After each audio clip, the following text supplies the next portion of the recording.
Breaker Alpha Foxtrot, this is the Wizard.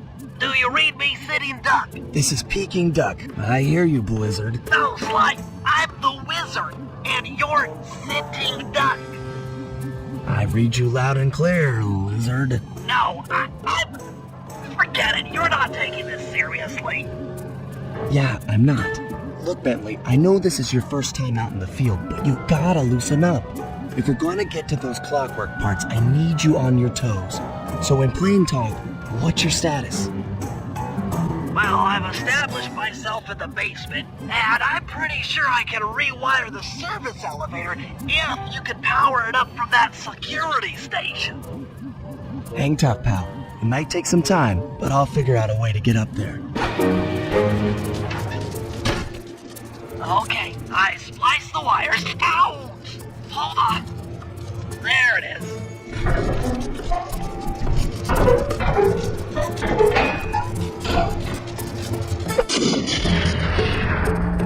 Presto, all clear. Thanks, pal. For your first time out, you did pretty well. Oh, this operation is far from complete. Now that the lasers and spotlights are offline, Murray should be moving into position for your rendezvous. I'll stay here and provide computer support while you go on ahead. According to my information, the clockwork parts are being stored up there. Now to get access, you're gonna have to meet up with Murray at the rendezvous point. Unfortunately, the route through the garden is filled with guards. No problem. I'll just take the long way around. If memory serves, you need to jump and hit the circle button to run along ropes.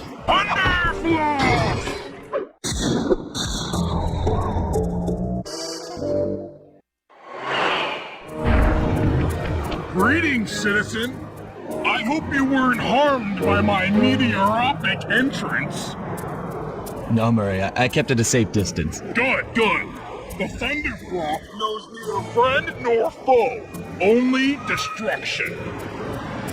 Yeah, could you maybe channel some of that raw energy into the security gate?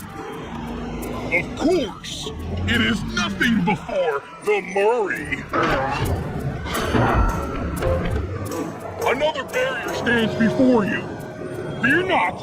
I shall bend it like the truth.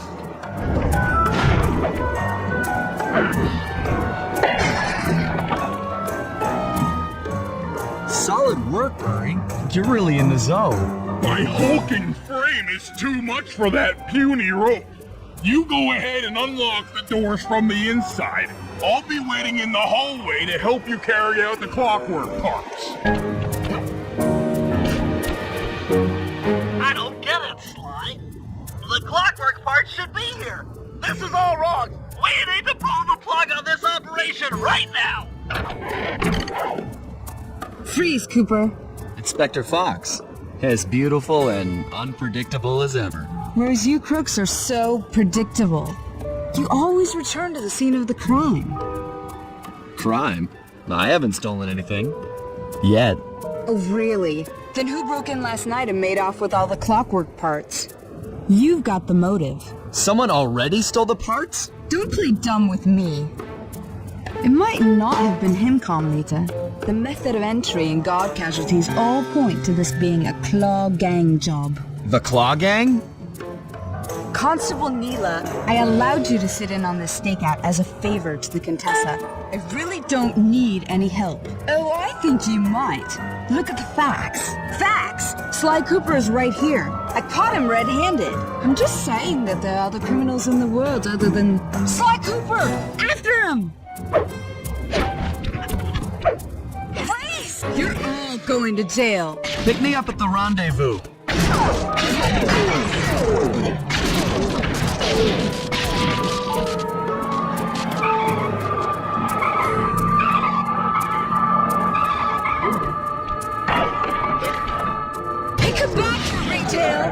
I'll find you, Cooper!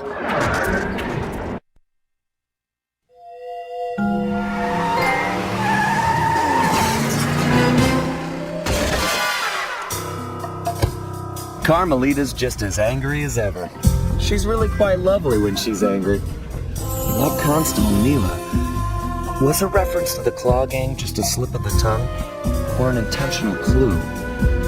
Either way, it's our only lead on the missing Clockwork parts. Clockwork. He was consumed with jealousy for the Cooper clan's thieving reputation.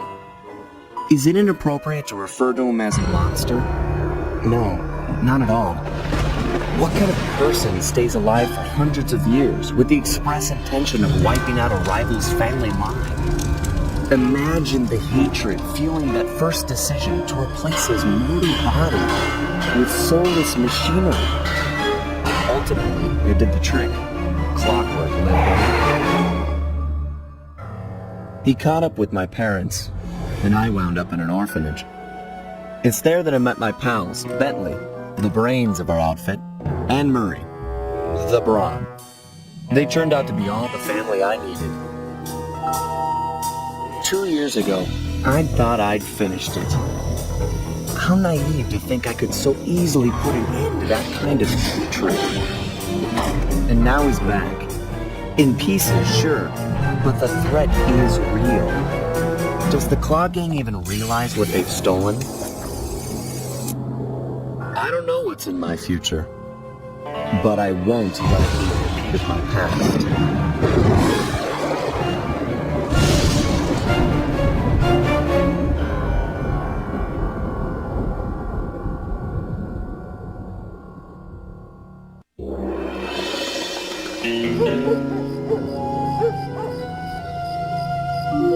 I had to call in a few favors to get the goods on the Claw Gang's local operator, Dimitri, a sort of underworld celebrity, equally at home in high-class art circles and shady back-alley crimes.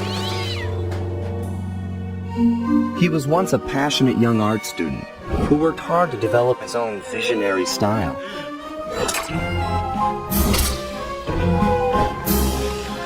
Unfortunately, the art world wasn't quite ready for his kinetic aesthetic. So he gave them what they wanted and started forging old masterpieces. His way of punishing those with bad taste. Dimitri now runs a nightclub on the west side. The thumping music, colorful light shows, and a hint of danger lure in chic young patrons from far and wide. And it's here, hidden somewhere, where we'll find the Clockwork tail feathers. What Dimitri plans to do with the Clockwork part is beyond me. But those plans end tonight.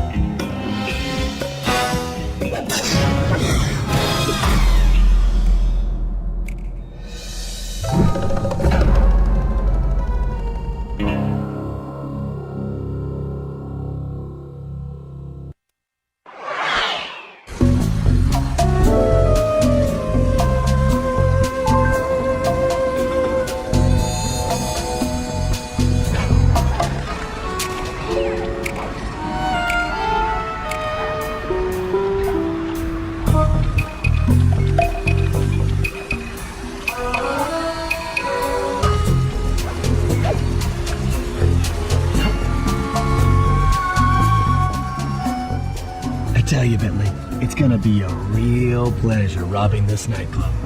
I share in your enthusiasm, but before we hit the inside, we'll need to do a little reconnaissance work. What do you have in mind? I've installed this special antenna on the safe house to help with our first job, hacking into Dimitri's satellite array. The coordinates for the job start beacon have been uploaded to your binocular. Make your way to this position, and I'll give you a full briefing on our objective. I'm on my way. Use the slide. I need you to hack into Dimitri's communication array so that we'll have access to his database. How am I supposed to do that? To start, you'll need to get to the top of that tower. Then reposition the satellite dish to point at my safe house antenna. If you want to climb on stuff, jump and hit the circle button to grab hold. Try climbing up that pipe. Right. Jump and press the circle button to climb pipes. I'm on it. Nice work, Sly. I'm downloading from Dimitri's mainframe as we speak. All in a night's work. So, where do we go from here? Your next job is to break into the nightclub and take some reconnaissance photos of the clockwork tail feathers. To get inside, you'll have to sneak through an old wine cellar beneath town. Okay, I'll head up for the cellar. Good to see you, little buddy. I guess the way through the wine cellar is guarded by those rats. Bentley thought you might like some help clearing them out. Sounds like fun. You and me, back to back? Totally. Outnumbered, fighting impossible odds. It's perfect. All right, pal. Let's get to it. Hold on, Sly. Let me lower those bars for you. There you go. To get over this thing, you'll have to double jump. Hit the X button to jump, then, while in the air, press it again to get some extra air time. Looks like you're on your own from here. I'm used to it. Thanks for the help. Anytime, partner. That generator seems to be powering the security systems down here. Ingenious. Dimitri's using the clockwork tail feathers as printing plates. Given their rare alloy, they'll never wear out. Unlimited forged money. That's our target. Dimitri, professional lounge lizard and international fortune. That should do it, Sly. Head back to the safe house and we'll cook up a plan of attack. The record photos are a great reminder of what the modern clock is up against. Spotlights, stepped-up patrols. The sum of it all represent a practice on Impossible. To solve this puzzle, I'm going to need some more intelligence. First, replace this bugged painting with one Dimitri has in his office. Once in place, we should be able to listen in on his communications. Second, if you see the boss, tail him. We might learn something from studying his movements. Once we've got a proper understanding of the operation, those clockwork tail feathers are as good as ours. I just intercepted an email from Dimitri. He's ordered his guards to ring the boat's bell when the coast is clear. Coast is clear for what? Of that I'm uncertain. Ring the bell and follow him without being seen. Then maybe we'll find out what he's hiding.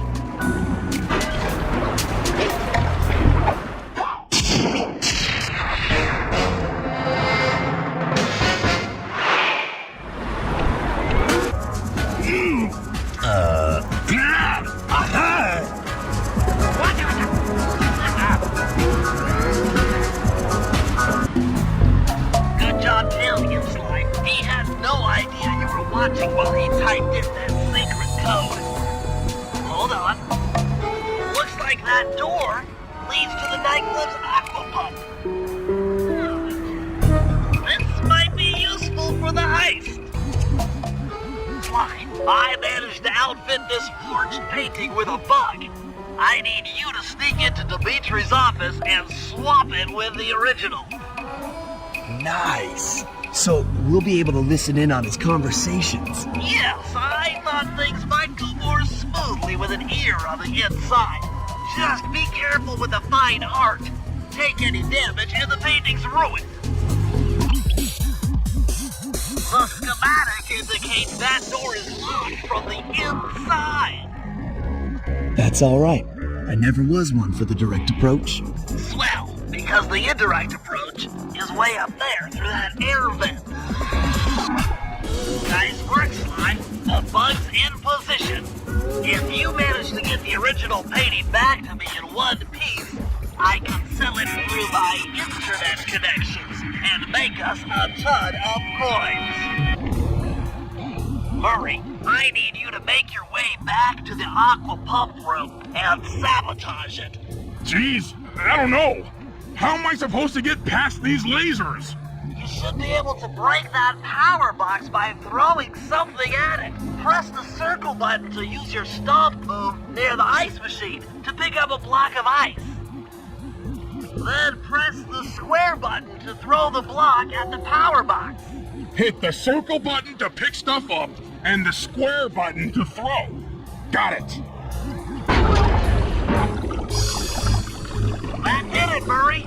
With the aqua pump out of commission, they'll be forced to route water through the old pipe tower. Those fools! They're playing right into our hands. Okay, fellas, I've constructed a plan to get at the clockwork tail feathers. But we'll need to pull off a few more jobs to set things up for the heist. First, Sly will have to pick a few pockets in the theater so that we'll have access to the Spotlight Control Center. Once that's accomplished, we'll be able to turn off all the security around the printing press. We'll need your muscle, Murray, to take out all the exterior alarm horns. We don't want anything to alert the guards while we pull off the big job. And finally, we'll need to get into the discotheque to drop this mirror ball. Trust me, it's all part of the plan. Okay, Murray. That alarm horn will tip off Dimitri during our heist.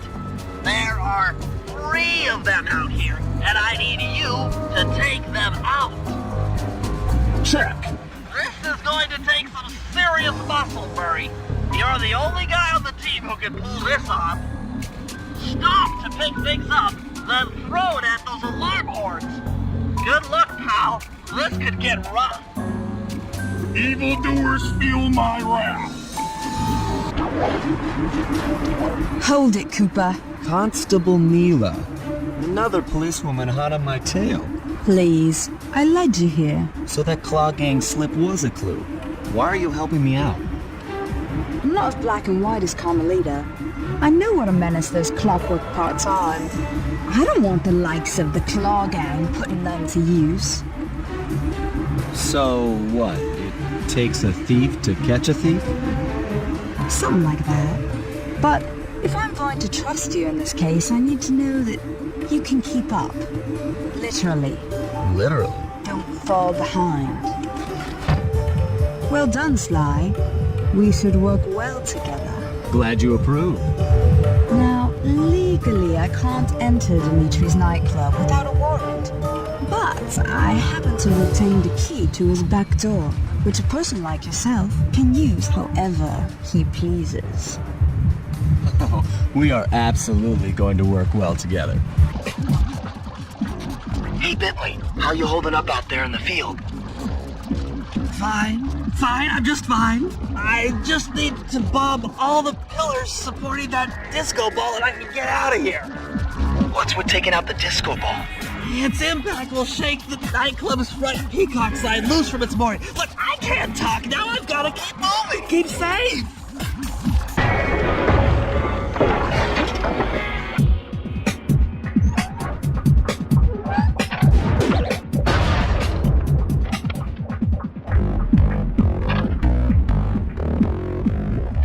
Wow, Bentley. We felt that all the way back here at the safe house. And you were right. The peacock sign had half of its bolts pop off on impact. Okay, Sly.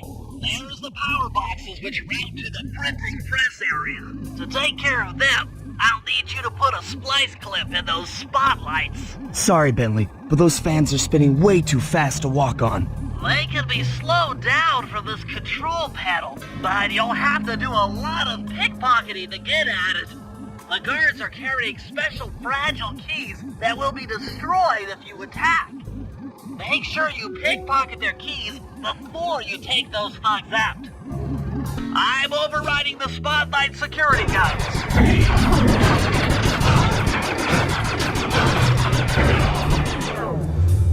That should do it.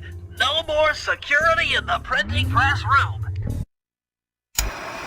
Okay, fellas, the dominoes are all in place. Time to pull off the big heist. First, Murray will help me break into the old water tower. From there, I should be able to shut down the plaza fountain. Dimitri's sure to send someone out to get the repair truck. Sly, you'll pickpocket the truck keys off this guy once he shows up, then hand them off to me and Murray in the plaza. We'll go steal the truck while you climb to the top of the nightclub's peacock sign. When you're in position, Murray will fire the truck's winch line up to you and will use it to pull down the sign. If my calculations are correct, the impact should create an entrance to the printing press room. Then, Sly, you jump in, grab the clockwork tail feathers, and we all get the heck out of here. Success! Sly, the water pressure to the fountain should be disabled. It's off all right. They're already sending out the repair guy to fix it up. Pickpocket the keys to his repair truck without being seen.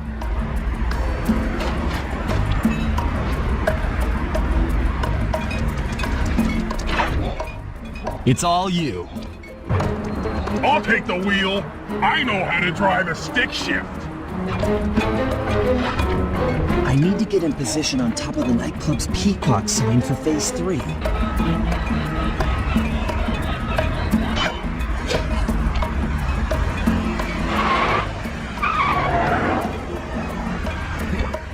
I'm in position. Great. We're just driving up right now. Get ready to grab the tow harpoon.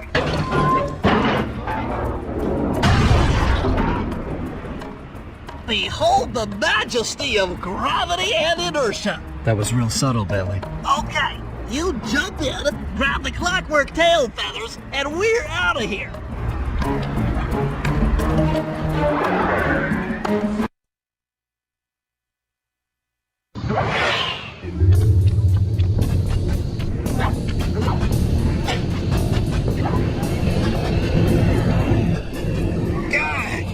So, raccoon, let's do this. Like totally bumming my house up and bringing me down. So very uncool. Why can't you let birds please be free, bro? Listen, Dimitri. You have no idea what you're playing with. It'll bring more than your house down. Look, I see you are a tough cowboy. A man with taste, style, vision, a connoisseur of finer things.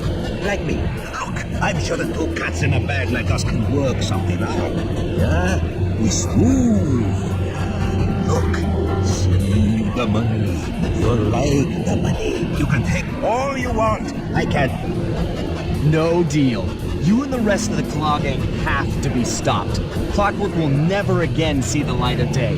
Just hand over the tail feathers and we can... What is this with clocks, bro? Have you no vision? Are you hearing what I mean to you? You think you have juice? Don't show me a little mind when talking about such big things. You think you can swing the bat? Show your bling and let me shine.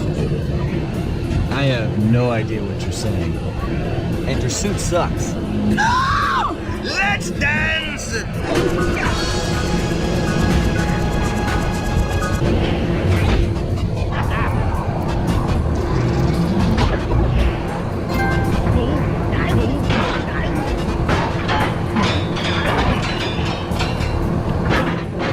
You take clockwork feathers and my counterfeit in operation. It's past tense. I'm doing you a favor.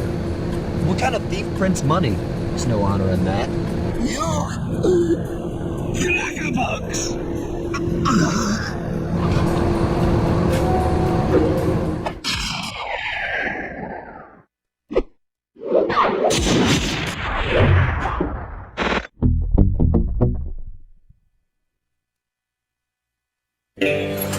My gang and I had done it.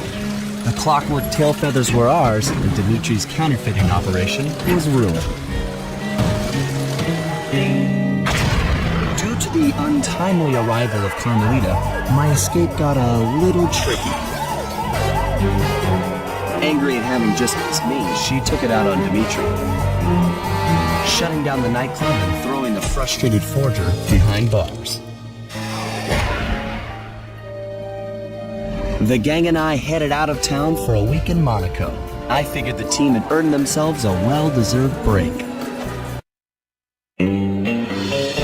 Another clockwork part had surfaced in India, so the boys and I loaded up the van and zeroed in on our next target, a mysterious spice lord known as Rajan. A self-made man who grew up poor on the streets of Calcutta, he started his life of crime selling illegal spices in the black market, eventually growing his small outfit to a sizable operation and earning himself a seat in the prestigious Claw Gang. He's since crowned himself Lord of the Hills, and while he goes to great lengths to convince others of his royalty, it's mostly to convince himself. True to form, he's holding a lavish ball in his newly purchased ancestral palace. The reason? To show off his latest acquisition, the clockwork wings. The symbol of my enemy. If you saw the wings silhouetted against the night sky, it was already too late for you, especially if your name was Cooper. Rajan believes displaying the wings will bring him prestige, and maybe they will. But they're also bringing me.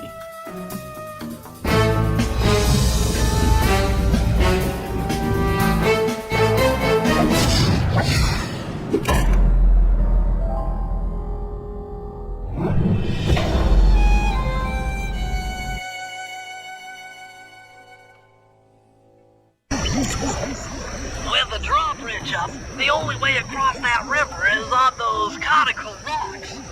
Do you remember how to spy or jump? What? You think I forget one of the Cooper family's greatest thief moves?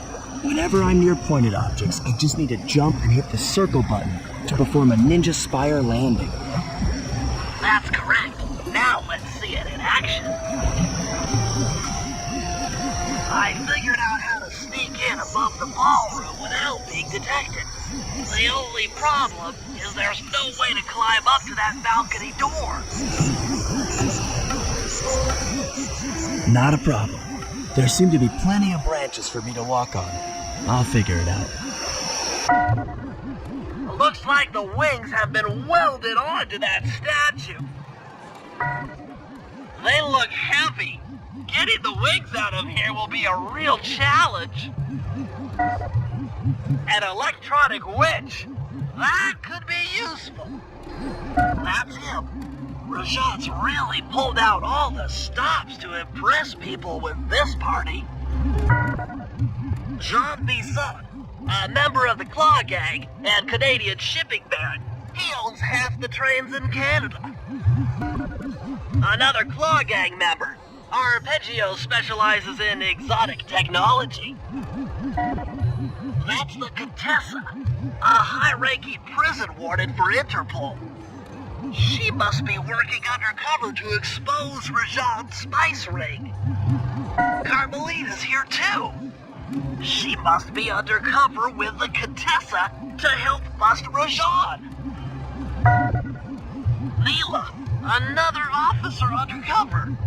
Watch yourself, Sly. This party is crawling with cops. That's all the photos I need. Bring them back to the safe house and we'll start building a game plan. Stealing the clockwork wings in the middle of a crowded ballroom is going to take some serious misdirection. And the squad of undercover cops only makes things more complicated. Although, we might be able to use them to our advantage. But no matter what we do in the ballroom, sooner or later we'll need to deal with Rajan's security chopper. Murray can take it out with some of the local armaments, but he won't be able to get inside the palace until Sly lowers the drawbridge for him. Sly, Murray and I can't get inside the palace unless you lower the drawbridge. I'd love to, pal, but the winch is all locked down. You know where I can find the keys? Key guards have recently taken up positions around the palace. Sneak in, pick all of their pockets, and bring the keys back to the lockdown winch.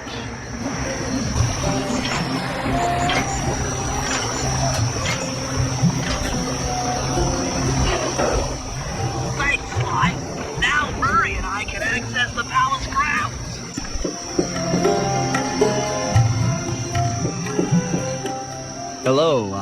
here for the dance. Huh? Sorry, sir, but we have a dress code. You got a tuxedo? No. Sorry, pal. No tux, no entry.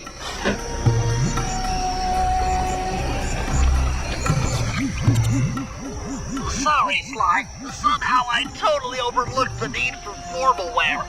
That guy's not going to let you in without a tuxedo. Don't beat yourself up, Bentley. At a party this ritzy, there has to be a spare penguin suit around here somewhere. Try the guest house. Someone may have overpacked.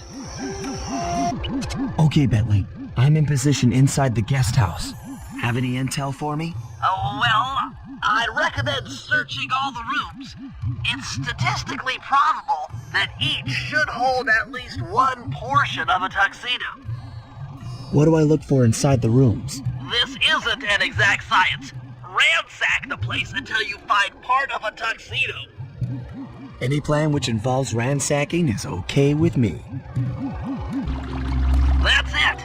Now that you've got a complete tuxedo, the doorman will let you into the ballroom. You got your tuxedo now, sir? Of course I do. I'm here to dance. Then come on in.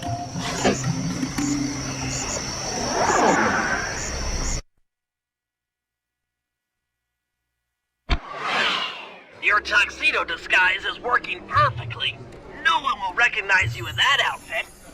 Now, during the heist, you'll need to dance with Carmelita to keep both her and the crowd distracted. The only problem is, she's picky about dance partners, so you'll need to impress her first. All right, I know just the girl for the job. Constable Neela, you look lovely this evening. I'm sorry. Do I know you? I used to chase after you back in Paris. Paris? Sly Cooper? You aren't by any chance here to turn yourself in? Old Ironsides would fall out of her dress. As good as that sounds, how about a dance first? Enchanté.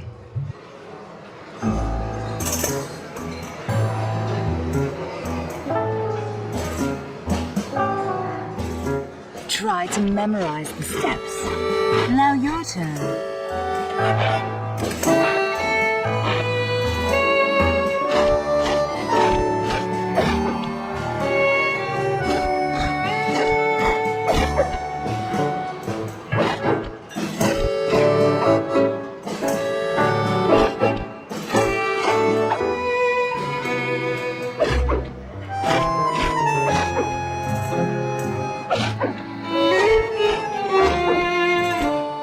Are you using me to get at old Ironsides? Yes, I am. Do you mind? Not at all.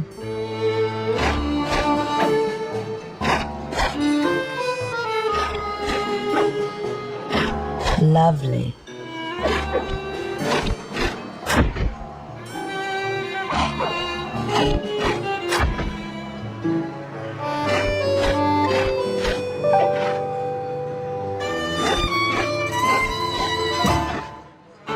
Nice.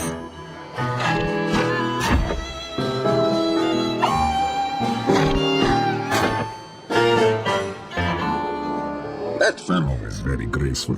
If only you moved spice shipments as well. Silence.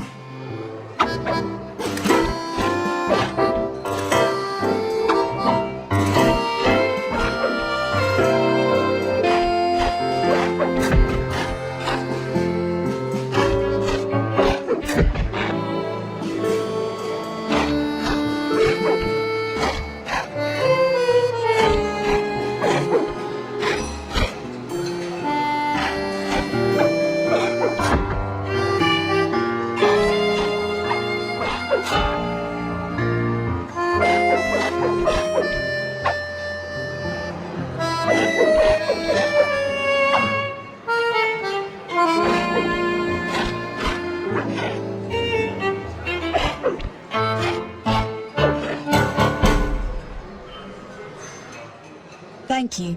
That was delightful. Thank you, Constable Neela. After all, it takes two to tango. Yes, At 3 is always a crowd. Neela, your friend here is quite an accomplished dancer. I tried to make him look good. Please, Neela, his skills far surpass you.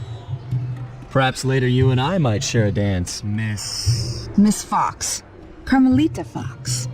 And I accept. That chopper is a menace to all future aerial operations while on this job. Yeah, it's all covered in missiles and guns and stuff. Now be a team player and take it out with that rusty pre-war turret. Okay, I had a potato gun once. I bet it works just the same. The Murray Triumphant! Good work! The sky's all clear!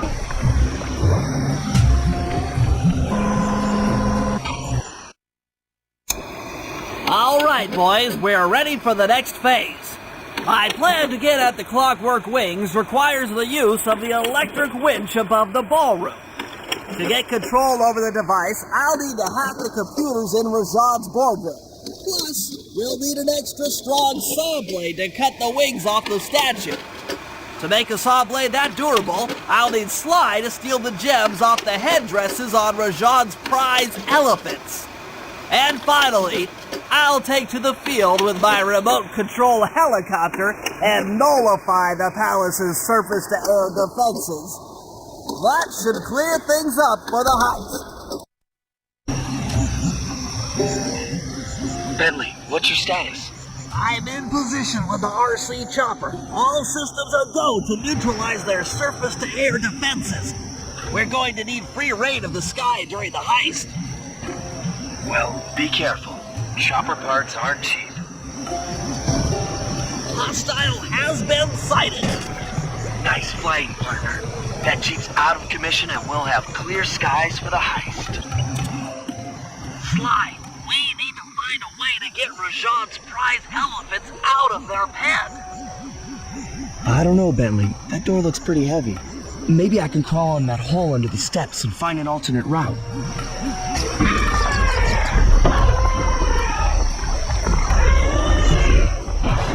Perhaps you just scared went up and freaked out the prize elephants. They're now outside, rampaging around the palace.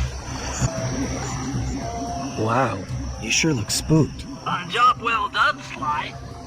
Now comes the hard part. I need you to snatch the headdress jewels worn by both elephants. The jewels are firmly embedded, so keep whacking at them with your cane to knock one loose. I'll need to make use of the rooftops to get to one of the elephants' backs, but it shouldn't be a problem.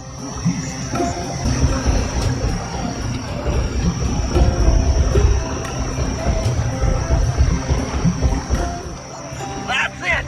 With these jewels, I can make an ultra-hard radial saw for the heist. Murray's rotund features prevent him from fitting through the drain pipe, so we'll need you to unlock the ballroom from the inside. I've heard through a reliable source that the guards keep the vault combination written beneath one of their break tables. So you want me to crawl under each till I find it? That's the idea.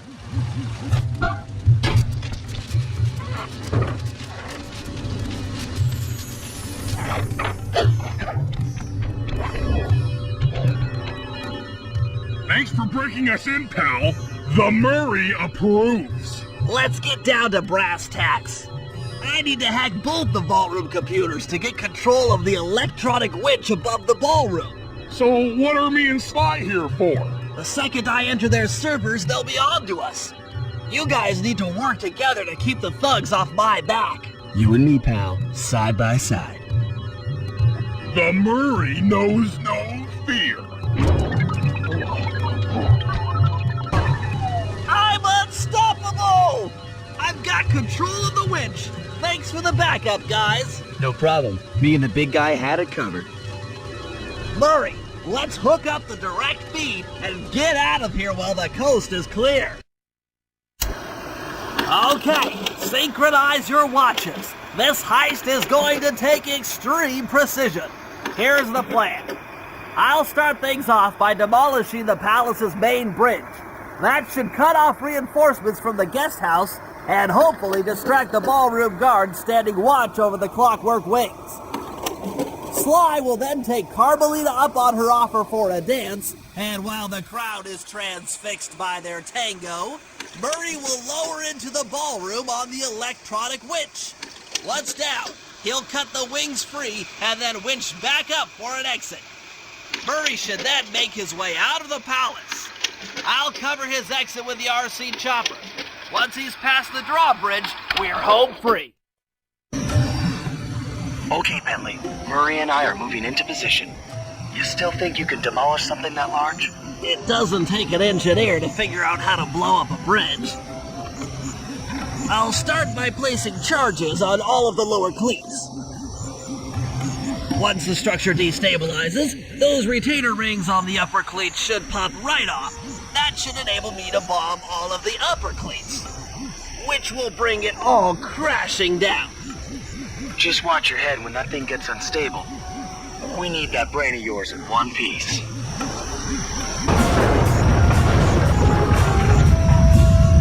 Okay, Sly, the bridge is down. I'll warm up the van and get ready with the RC chopper. Good luck.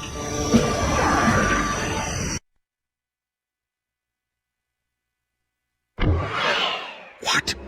The bridge is destroyed? Take all the manpower you need and look into it.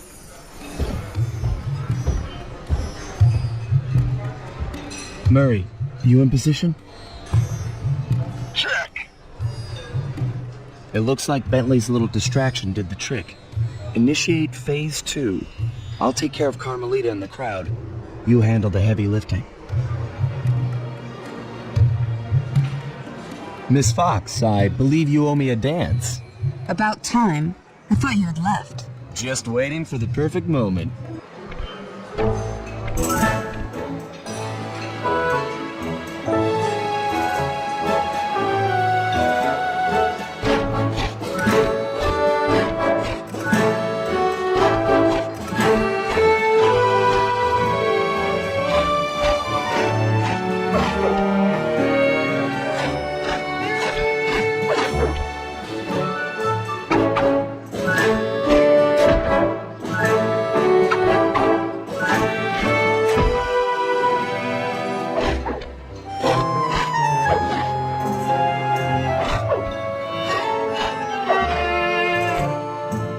Familiar to me.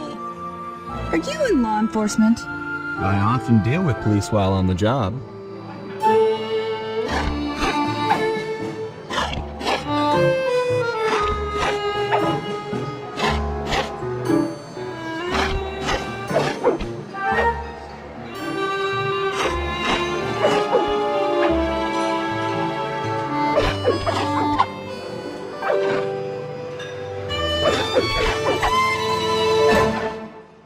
Nice.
Tell me, stranger, what's your name?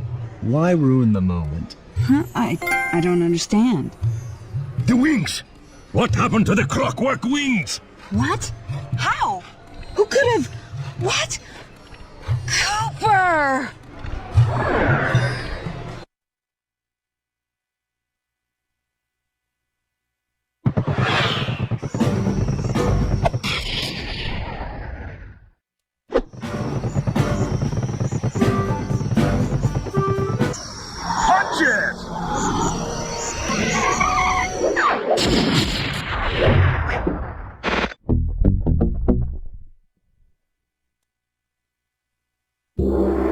the gang and I got away with the clockwork wings, Carmelita pulled cover and started making arrests left and right.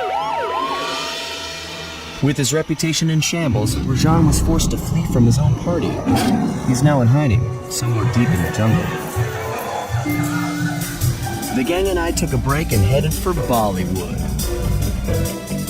It took some doing, but we eventually snuck Murray onto the set of a full-blown Indian musical. I was happy the guys got to unwind, but Rajan was still out there. And somehow, I knew things were about to get tough.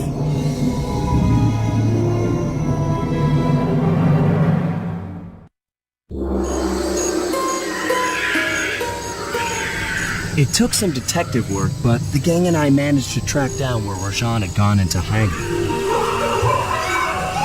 Somehow, he managed to transform a long-forgotten temple into the thriving center of his spice operation, and it's there where we'll find him. The jungle, too thick to drive through, forced us to walk a long distance to our target. We ran into a few problems along the way, but pushed on. For the temple was more than just Rajan's hideout. It was also home to the Clockwork Heart. A pump so strong and tireless, it could increase spice production tenfold. Good for Rajan, but awful for the rest of the world. Hope he's not counting on that heart too much, because tonight, it comes home with me.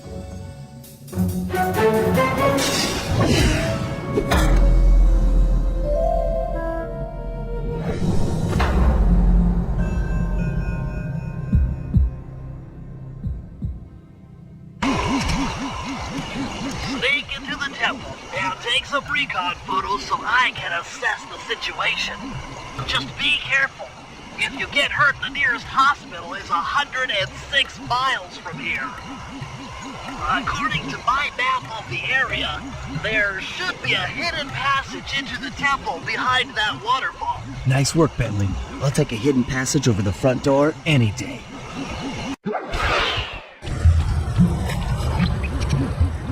Bingo, you found the spice growing facility. Now, from what I know of photosynthesis, all the expensive equipment should be found at the top of this room. That access tube should get you up there. All right, I'll head for the top. Some of the vines around here are really slippery. Jump and hit the circle button to go for a ride. That crane is keeping half of the heart suspended. Looks like half of the heart is being used to super irrigate the spice plants. There's the entrance to this level, only I can't figure out how to get in here from the temple's exterior. Check it out. Rajan's carrying half the clockwork heart on that stick. Bring those photos back to the safe house. We'll really need to think about this one. The clockwork heart is under some steep security. Heck, Rajan is carrying half of it at all times. To get at the goods, I'll need to gather some more information. Sly will plant a bug in Rajan's office, while I lift the spice operation blueprints off the Spice Lord while he makes his rounds. Unfortunately, while we're collecting intelligence on him, he'll be collecting data on us with an elephant-driven satellite array. Take it out, or he'll be able to intercept all of our communications.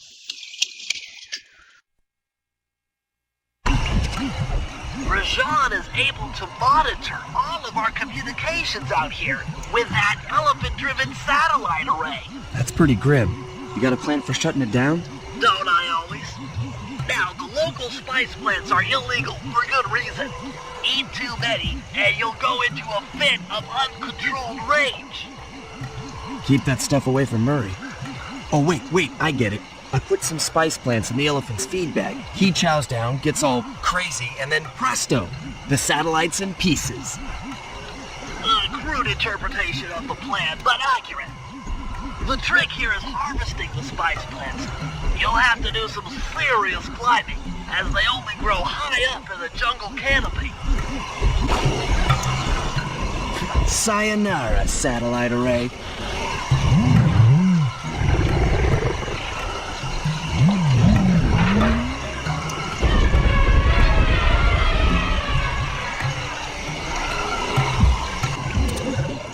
Slow, the insect in that pool is a rare Indian water bug. If you can carry it into Rajan's office, its wings will transmit local sound waves at a frequency I can monitor. Let me get this straight. We're gonna bug Rajan's office with a bug? It is an elegant plan, I agree. Now pay attention. That water bug can only survive in stagnant pools.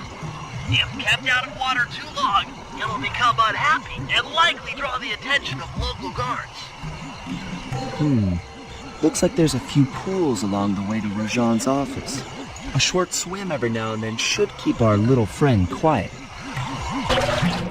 Excellent! I'm already tuned into the bug's wing vibrations. I'm a genius! As I expected, Rajan is out for his daily tour of the operation. My sources claim he always carries 3 blueprints on him, which, when read together, tell you everything about his spice operation. Too bad he doesn't have that section of the clockwork heart we saw during the recon. You could just pump him full of sleep darts and we could all go home. Unfortunately, my sleep darts aren't powerful enough to affect Rajan. What? How are you gonna get at those blueprints? Rajan has an insatiable appetite for Indian watermelons, which, if eaten whole, will force even him to nod off for a while. Once he's asleep, I'll creep in and lift the blueprints. Well, that's fine and all, but how do you plan on luring him over to the watermelons? I've equipped my sleep darts with a sonic disruptor. The strange sounds they make should be enough to lead the ever-curious Rajan from place to place. What? The blueprints! They have been stolen! That's the complete set of blueprints. Great field work, Bentley. You're really getting the hang of this. I've got some bad news. Rajan has gone into hiding somewhere in the temple. I guess the destruction of his satellite array and my invasion of his personal space to get the blueprints spooked him. To get his portion of the clockwork heart, we'll need to drive him out into the open. Given Rajan's spice-addled temper, I'd recommend making him angry. First, we'll destroy the center of his operation, the spice grinder. Then we'll demolish the dam above the temple in an attempt to flood him out. If that doesn't work, I've made arrangements to exchange one of the temple's facade rubies for some high explosives, which, if necessary, we can use to flood the whole temple grotto. If my psychological profile is accurate, Rajan should pick up the other half of the clockwork heart before making his escape, effectively bringing it to us. Rajan's holed up in his temple. Got any ideas to force him out of hiding? My research indicates that tigers have an aversion to water. By destroying that dam, the temple will be filled with a runoff. Flooding him out, huh? Good plan. But I don't think your bombs are strong enough to do the job. You're correct. Fortunately, while monitoring the bug in Rajan's office, I overheard that a new autopilot attack helicopter had just arrived. It's sitting inside this truck. Stay sharp. That dam is sure to be well protected.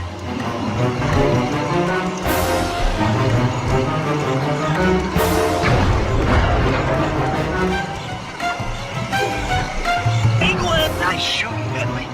Hope Rajan knows how to swim.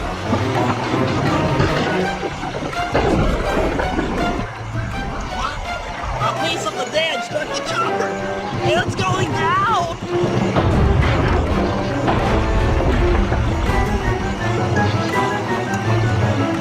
Ooh, ow! Ah! Oh!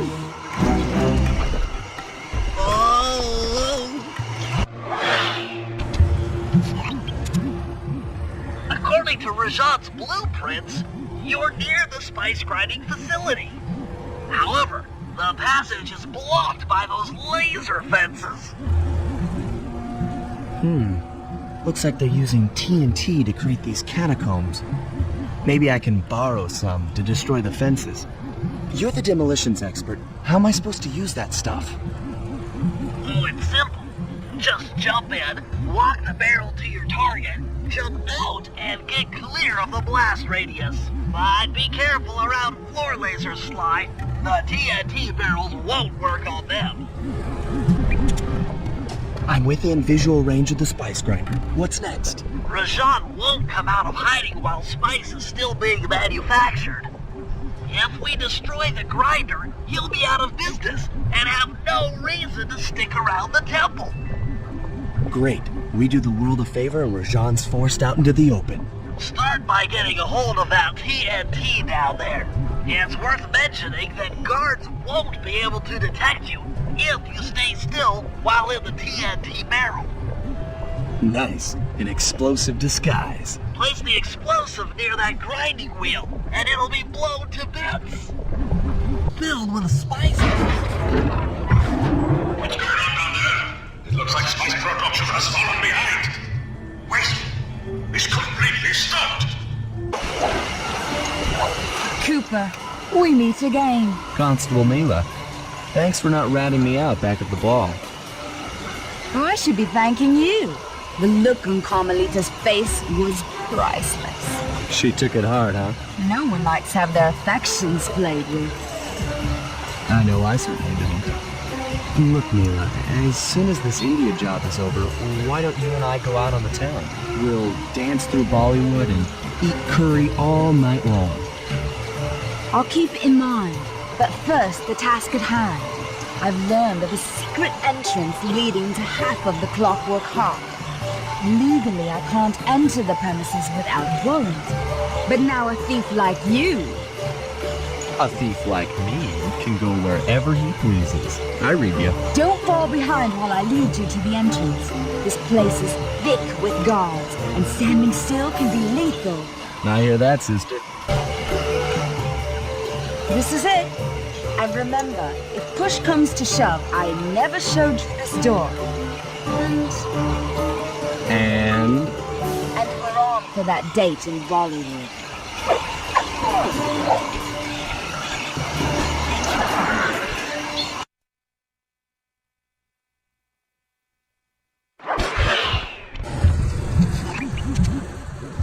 There it is, just like Neela said. In order to lower the Clockwork Heart, you'll need access to that control box, but it's locked down tight. Oh, I'm sure these guards won't mind if I borrow their keys.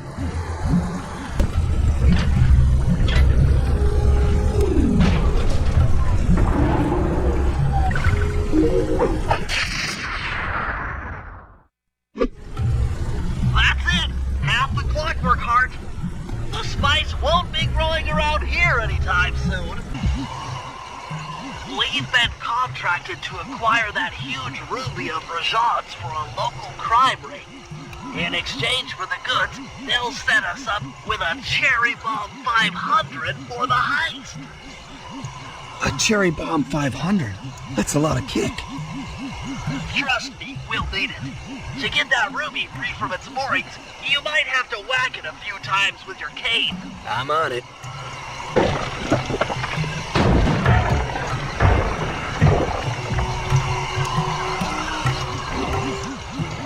Hurry, you're on. Sly's knocked the ruby loose, and now we need your muscle to get it to the buyers. Muscle on the way. Murray, you can pick up the ruby with your stop move. Despite its size, that rock is really fragile. Bentley will run ahead and inflate cushions that are safe to throw the ruby onto. Use them, or this operation's a bust. Now, head out to our rendezvous near the waterfall.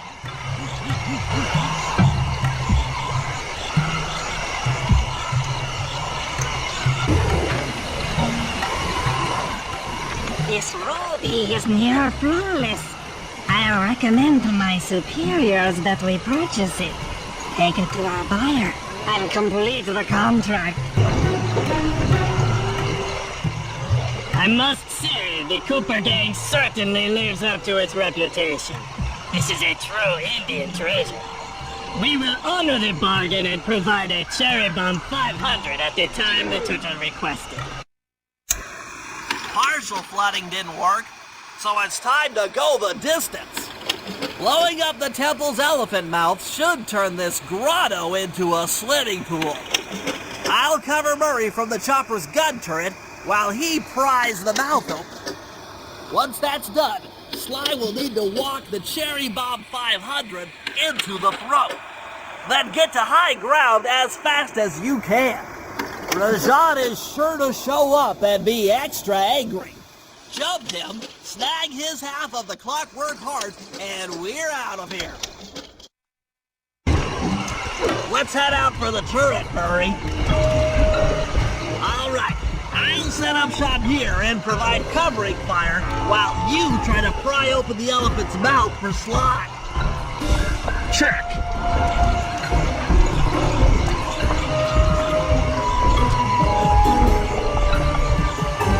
Yes! The Murray's might and muscle triumphs again!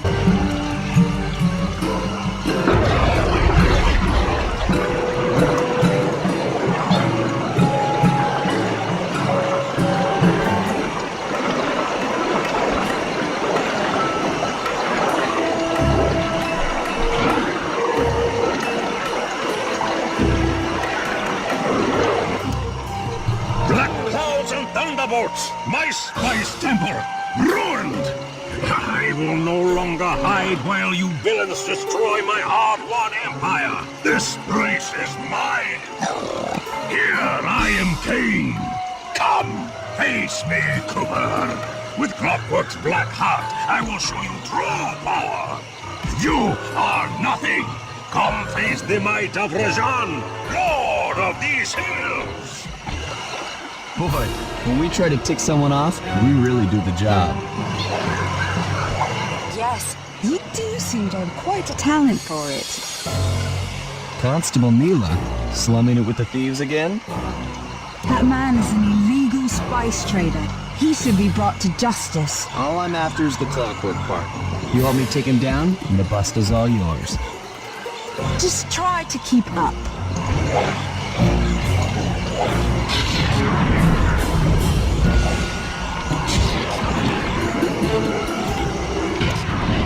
Neela, now!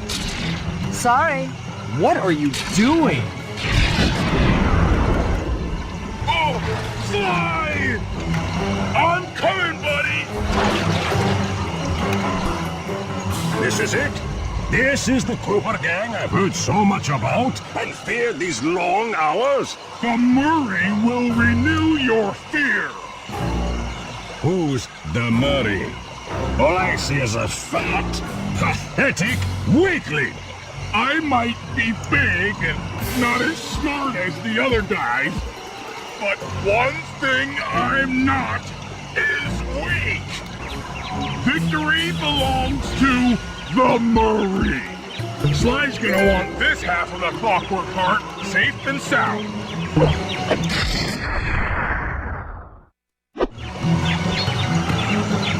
Happy day. What? Neela? Throw down the ladder! Sly's hurt real bad! Can you hear me? I said Sly's hurt! There they are, Contessa. Just as I promised. The Cooper gang and Rajan all incapacitated. Excellent police work, Constable Neela. Carmelita's never been able to catch the Cooper gang. Yet you captured them in just a few short weeks. Well, I never... Really, Carmelita. Accept your defeat gracefully. Actually, Contessa, there's a good reason Inspector Fox never caught the Cooper gang. She's been in league with them the whole time. Liar! Prove it! This is a photo of Carmelita dancing with Sly Cooper on the night the Clockwork Wings were stolen. But I didn't know I was dancing with Cooper. It certainly seemed very familiar in this picture. Men, place Inspector Fox under arrest. I'll get you, Neela. Don't think I won't. Such a pity when an officer falls from the line. Yes, indeed. I can't believe it! That double-crossing, cockney liar!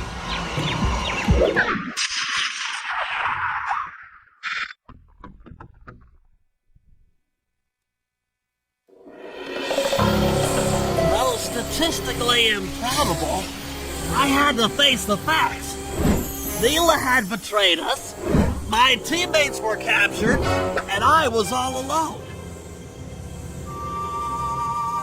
While intellectually inferior, Sly and Murray had always been a rich source of sociological interest. The long walk out of the jungle gave me time to reflect, and with each passing step, my sense of isolation grew. Shockingly, my comrade's absence had a profound emotional effect on me. This was it. This was the true test of friendship. Upon reaching the bed, my resolve was hardened. I had to save my friends. But first things first, I had to learn how to drive a stick shift.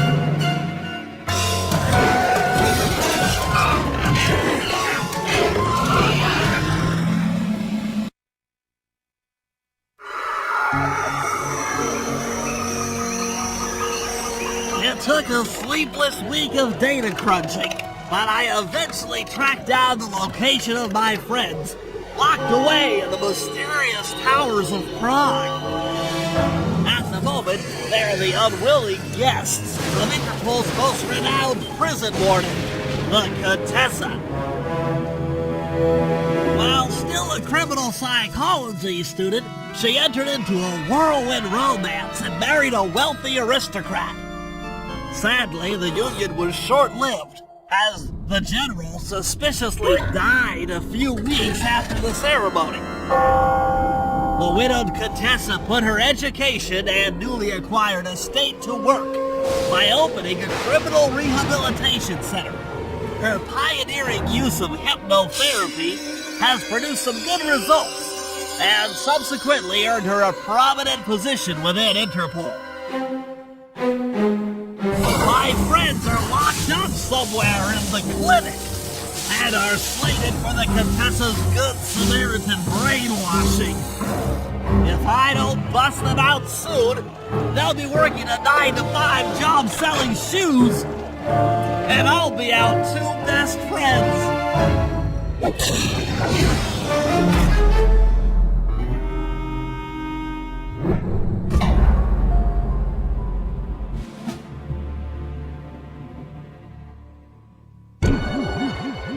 Aha! The Contessa is out making her rounds. Wait a second. The feathers on my sleep darts vibrate near sounds. If I maintain my position on top of this parabolic dish, I should be able to hear that frequency at a distance. This is great. If I tag the Contessa with my darts, I'll be able to listen in on whatever she says. I might even learn where she's locked up Sly and Murray. The Crow Gang is falling apart. Spice shipments have almost stopped. Hurrah! I never would have joined if I'd known it would be this easy to disrupt the plan.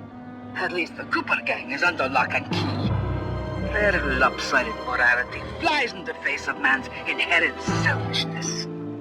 Oh well. They'll see it my way soon enough. Those fools at Interpol! They keep sending me criminals and I keep making money! How come no one ever thought of this before? Hypnotize criminals and force them to reveal where they've hidden their fortune. I'm a genius! If only I had more spice to help me with the hypnosis. That blasted Cooper Gang! The fat one, what's his name? Murray. Yes, Murray. He'll be the first to break. I should spend a few sessions probing that feeble mind. I can only imagine the wealth that gang has accumulated over the years. That Sly Cooper. Such a complex and rebellious mind. A month or two in the hole should break his spirit. Let him squat there week after week. He's seen that the guards along the wall all have motion detectors. There is no escape. Slowly, the reality of his captivity will set in, and I'll get to work on his mind.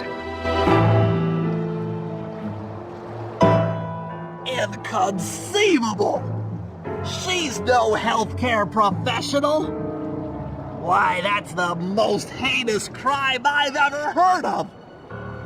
Putting inmates into hypnosis so they'll tell her where they've stashed their loot! It dishonors both law enforcement and thieves at the same time! I should get to work and figure out a way to break Sly out of the hole. That computer is part of a control system for the electromagnetic train. By hacking all the terminals along the train tracks, I should be able to reverse their polarity, thereby turning the train into a giant projectile. Without question, its impact on the prison walls should create a hole large enough for Sly to escape through.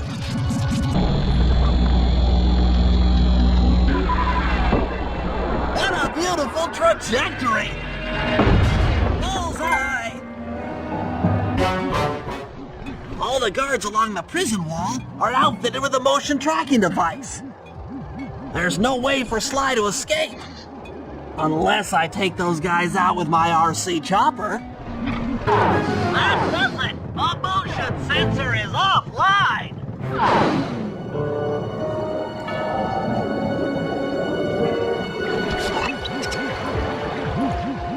Sly, can you read me?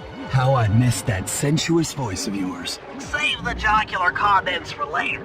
Do you see that hook above the train? Yeah? It's your only means of escape. Jump and hit the circle button to grab hold. Then swing onto the back of the train.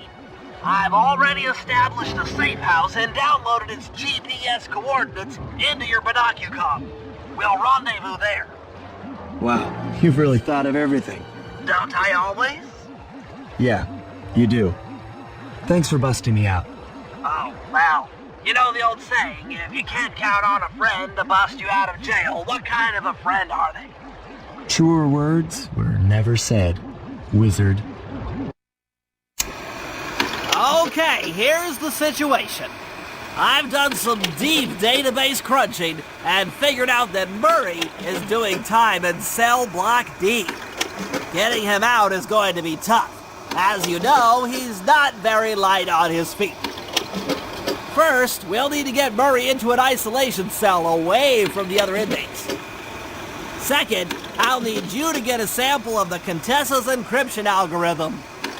Don't worry, I'll explain later. Third, you'll need to pickpocket a few keys from the Contessa, but watch out for her pack of bodyguards. And fourth, you'll have to deactivate her giant attack robot. No, really, Sly, I'm serious. The Contessa has a giant attack robot. It just looks like a water tower. Now, once you've pulled off all these jobs, we'll be ready to make a play for the big guy. Okay, Sly. In order to get Murray out, we'll need him to get thrown into solitary confinement. That pipe will lead you to his cell block. Try to locate him and relate the plan. After that, it's all up to Murray. All right, I'm headed inside.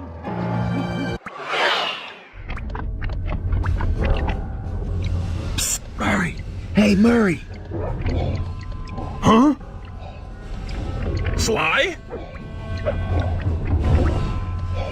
Where are you?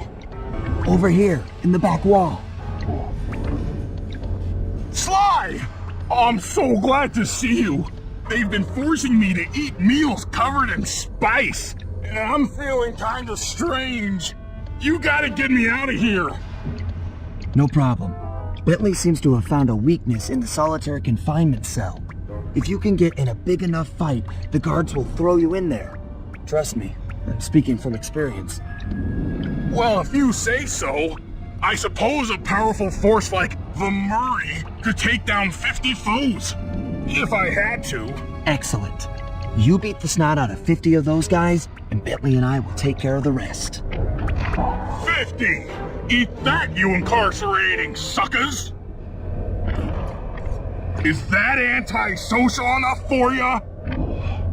Oh, what? You gonna throw me in solitary? Bring it on! To get at Murray, I'll need you to steal 2 tank keys and the tank patrol schedule off of the Contessa. No problem. I'm an old hand at pickpocketing. This is going to be tougher than you think. The Contessa's no fool. Since your escape, she never goes anywhere without bodyguards. You'll have to take them out one by one in order to get close to her. I should probably use noise to lure them away from the Contessa. What? Where are those lazy bodyguards? They're all fired. Great work. Now we're all set up to steal a tank. Sly, those giant pipes under the bridge feed power to the prison's security systems. I'll need to cut the connection to free Murray. Sounds like a plan. What do you need me for? As you know, the bridge is heavily guarded. I hear you. You'd like a little protection while you place the bombs. That's correct. Love to help out, but there's nowhere to hide on the bridge. We're totally exposed. That's true. To fool the guards, you'll need to break those statues and take their place. I pose like a statue, the guards walk on by, then pow! I hit them from behind. You're a genius. That's also correct. The last charge is set. Let's get out of here. That takes care of the power to the security system.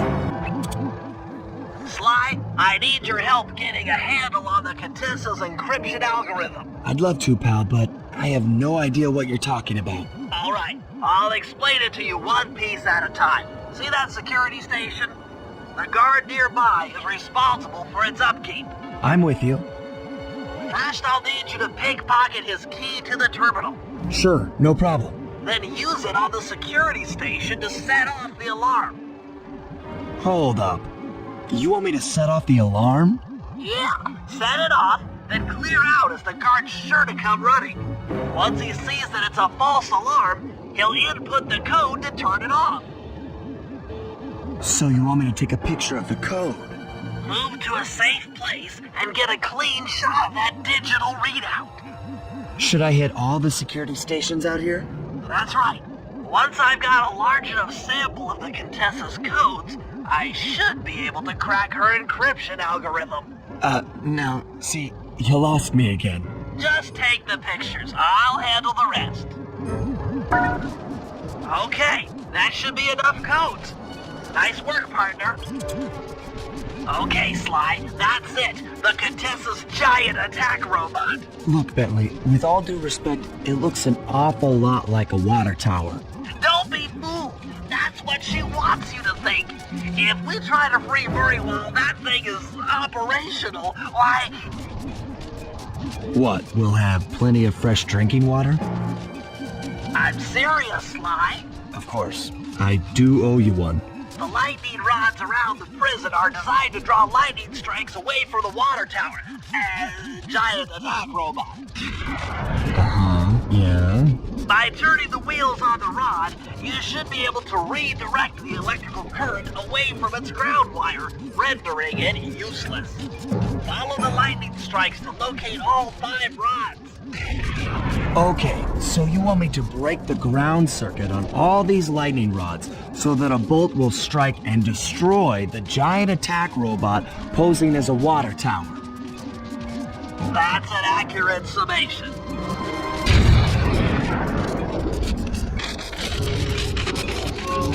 Like I said, giant attack robot!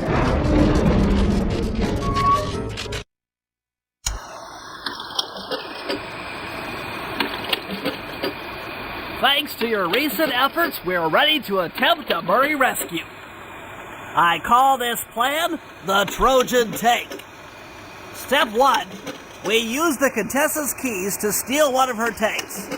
I'll jump in and drive while you keep out of sight by crawling underneath. With some luck, the guards won't notice anything out of the ordinary and open the prison gates for us. We casually roll in and then blast the security doors to Murray's cell block. Once inside, you'll need to improvise your way up to the guard control center and open the doors leading down to solitary confinement. Let's hope Murray hasn't cracked under the Contessa's hypnosis.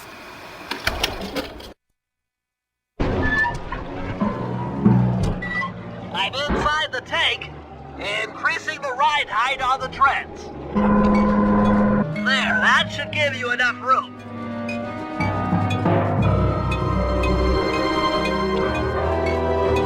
I let loose with a turret.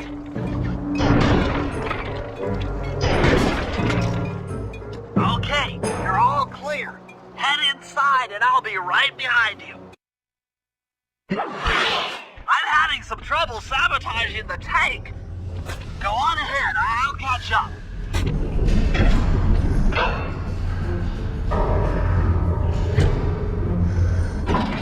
Okay, Bentley, what's next?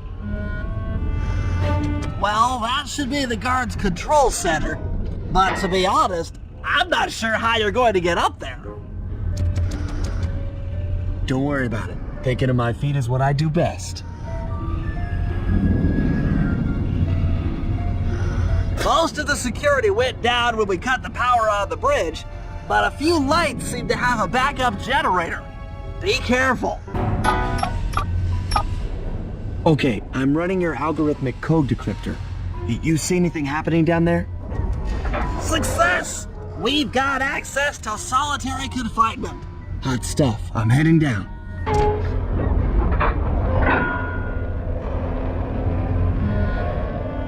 Oh, that looks bad. I've never seen Murray like this. He's all twitchy and bug-eyed. You said Murray was being forced to eat spice, right? Yeah, he said he was feeling weird. Well, he's weirded out all right. I doubt he even knows we're here. Clearly, we're going to have to lure him out of that cell the hard way. The hard way? Those hypno boxes are designed to heighten the effects of spice, and he's already in an agitated state. So if we turn them all on at the same time, Murray's sure to become wildly hostile and probably break down the door. How do we turn on the hypno boxes? The power switches are all defended by laser barriers. When you get close, I'll hack the laser system from my terminal down here. That should give you access. Let's do it. Anything to help out old Murray. He's looking really bad. Okay, I'm hacking the laser barrier. Flip the switch to turn on the hypno box. What's that sound? Angry! Get gone! I'll take care of the laser wall. All clear.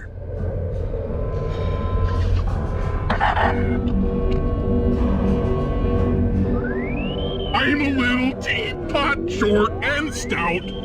Tip me over and I'll smash up everything! Ah! I'm on it. There you go.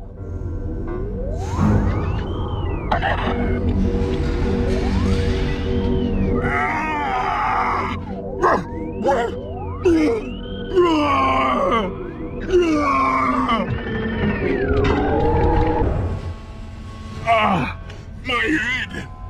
Oh, what? Is this heaven? Sorry, pal. You're no angel. Just take a few deep breaths and try to center your thoughts. Okay. What's with all the racket? My conscious mind is a wreck. I ought to... The weak-minded hippo is free! And he's got friends! Perhaps it's time to reevaluate some life choices. I'm serious. I managed to keep this half of the Clockwork Heart safe. It was hard to hide from the Contessa! She's getting away! Murray, lift those crank bars so we can chase after her. I'm on it! You lousy, no good head shrinker! Oh, come now, Murray. We were making such progress during our sessions. The only mental help that I need is to never be reminded of you again. Such displaced hostility. If you insist on getting angry, why not be psychologically productive and channel it at your so-called friends? I'm done talking with my mouth. Now I talk with my fists. Sorry, but our time is up. Ah! She's getting away! Don't worry, pal. We'll find her. With the three of us back together, she doesn't stand a chance.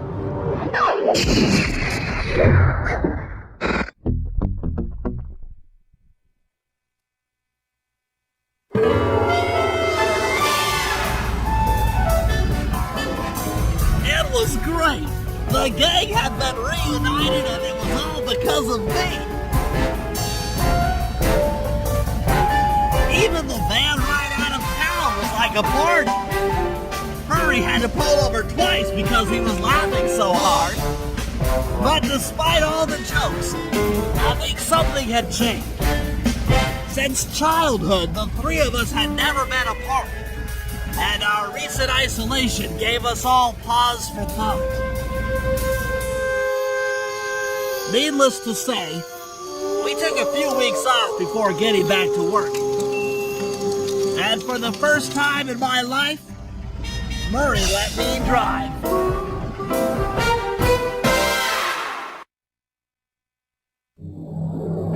Time for a little payback. The Contessa, having escaped us in the prison, is now hiding out in her castle estate. It's a well-fortified Gothic nightmare that would make any thief run in terror. Terrible or not, that's where we're headed. To sweeten the deal, we've learned that the Contessa, who until recently was a secret member of the Claw Gang, is in possession of the Clockwork Eyes. The Thieves Raccoonist describes the eyes stopping opponents dead in their tracks, transfixed in their games. It doesn't take a genius to figure out what an accomplished hypnotist could do with such powerful artifacts. News of the Contessa's corruption is spread to Interpol. Constable Neela, being closest to the case, was granted a cash allowance to hire an army of local mercenaries. It looks like we're walking into a full-scale war. But we have to act now, before things go from bad to worse.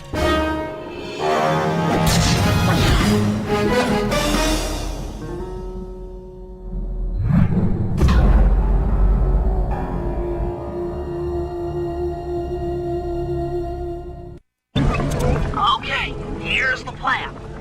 First, take some recon photos around the area.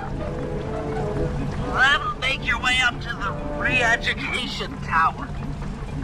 Looks pleasant enough.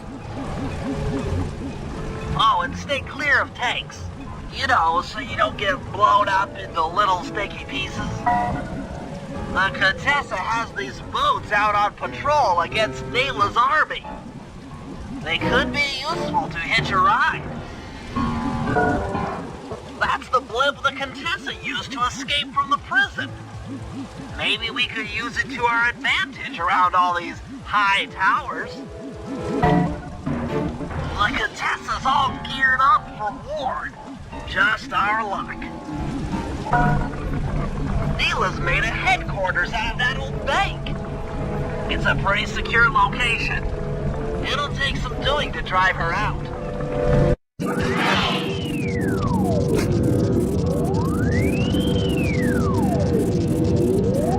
Bentley, there are there's more than just the clockwork eyes up here. Why are you doing this? Neela! She set me up. I'm an honest cop. Of course you are. I've read your psychological profile. I know that you're honest. Then why are you doing this to me? Because, dear, you're honest. You see, by chasing after Sly Cooper, you learned too much about the Claw Gang and its spice operation. It was only a matter of time before you figured out that I was a secret member. So, when Neela gave me a chance to put you in custody, I took it. Coward. You're a disgrace to Interpol. I'll make it my life's work to destroy you. Oh, I'm afraid your life, let alone your life's work, isn't going to last much longer. Once I integrate the clockwork eyes into this device, your life's work will be whatever I tell you. I won't be brainwashed that easily. Quite right. It won't be easy or painless. But I will reprogram your mind and you will take the fall for me at Interpol. Now, just lay back and relax. Go to your happy place and stay there forever. I don't think they've seen you. Take a few photos and get out of there. No. I've got to help Carmelita. She's in trouble here. There's nothing you can do now. Get the recon photos and come back to the safe house. I swear, we'll find a way to help her. Interesting. Inspector Fox is restrained in an old Iron Tech 250. Crude, but effective. The clockwork eyes. They seem to be routed through that control board. Get a shot of the console so I can decipher its name. Those are the Contessa's elite shadow guard. Tough is too sissy a word to describe those guys. That's a mind shuffler. I didn't think they were real. It's made of equal parts science and black magic. Indestructible to conventional weapons. That old terminal should be hardwired to the systems in this tower. We need to find a way to get it online. All right, head back to the safe house and we'll get a plan together. The war between Neela and the Contessa has put the castle on high alert. To get at the clockwork eyes, we'll need to subtly manipulate this conflict to our advantage. Here's the plan. Murray, sneak into the castle and kidnap the head of security. I want to ask him a few questions. Meanwhile, Sly and I are going to get a little paranormal. I'll slip into the crypts beneath the castle and put together a bad mojo bomb. It should be enough to destroy the mind shuffler. Sly, you capture a few local ghosts and drop them into Neela's headquarters. Hopefully the near-death experience will inspire her to purchase more mercenary firepower. We've all got our assignments. Good luck. Hey, Murray, can you see the general from there? Nope. Just an old man coming up the ramp. Don't let his appearance fool you. That's General Clawfoot, and he's one of the toughest old soldiers you'll ever see. Not to mention head of castle security. What if he doesn't want to come? I don't want to hurt him. Oh, don't worry about that. He's only afraid of two things, fire and water. Other than that, you couldn't hurt him if you wanted to. He might even come in handy along the way, as a projectile. Wow, that is handy. Eric Clock! Well, General Clawfoot, we've got a lot to talk about. You wouldn't by chance know the security codes to the castle gates, Don't feel like talking, huh? How about a little of this? Talk, you scoundrel!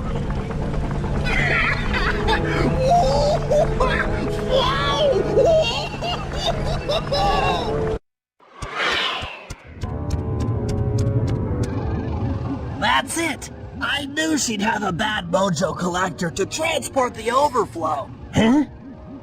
It's a semi-magical device that sucks up bad mojo. I'll need it to gather the runoff from these spouts. Wow, sounds easy. Not really.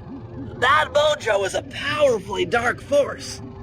Take any damage while carrying that collector and you're done for. Wow, sounds hard. Yes, it presents an interesting tactical challenge. Perhaps I could use the death traps native to these crypts against any foe that might attempt to thwart my collection of the ectoplasm. Huh? No way that'll work. I'd use that switch to smash up the guards before they ever got near me. Precisely. Once all 4 cylinders of the collection device are full, that should be enough black magic to destroy the Mind Shuffler. Looks like the spouts run out of bad mojo. No matter, I'm 1/4 of the way to a full tank. Excellent! Another chamber in my mojo collector is full. Moving on to the 3rd crypt. I'm the Lizard King! That does it for this room. Looks like I've only got 1 more crypt to go. Alright, the deed is done. With a mojo collector at full capacity, I should be able to blow the clockwork eyes off that Mind Shuffler. This is going to be great. Alright, Sly, there's your new objective. Sneak inside and smash the coffin of the evil wolf priestess. Sounds pretty harsh. Does the old girl really deserve that sort of treatment? Weren't you listening? She was an evil wolf priestess. Once you smash the coffin, it'll free all the ghosts trapped in there with her. Okay, I don't know where you're going with all of this, but freeing trapped ghosts sounds vaguely heroic.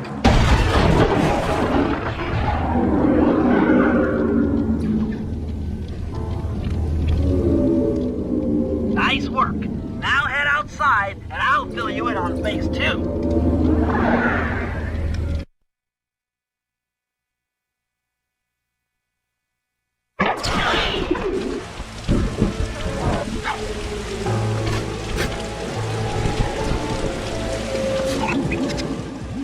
I've modified the imager in your monocucom to capture ghosts.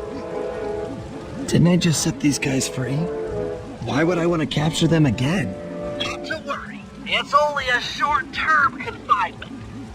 Gather all the ghosts, then set them free down the chimney of Neela's headquarters. I get you. She'll think it's a sneak attack from the Contessa. Correct.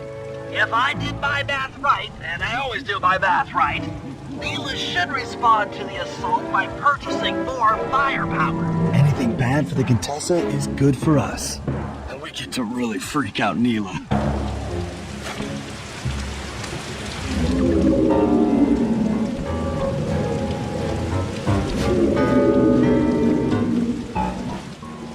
So the Contessa wants war, eh? Perhaps it's time I purchase a little air power. A few bombers should put that old charlatan in her place. All right, fellas, let's get down to business. The first steps to escalating the war between Neela and the Contessa have gone well. We're down to the final setups before we spring our trap. Sly, I need you to steal a voice modulator from the castle and install it under Neela's headquarters. If all goes as planned, it should allow us to give orders to her mercenaries without being detected.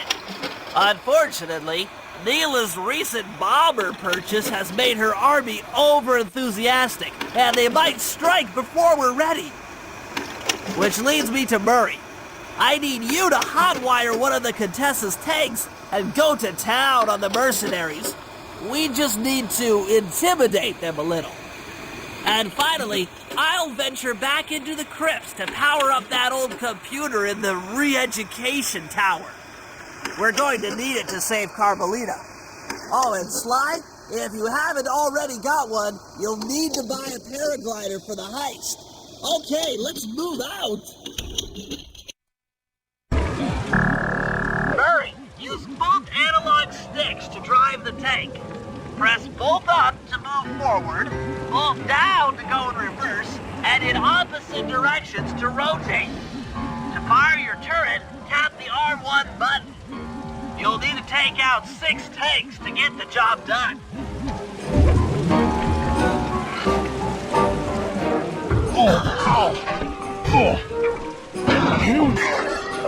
The seat's gotta go back farther than this.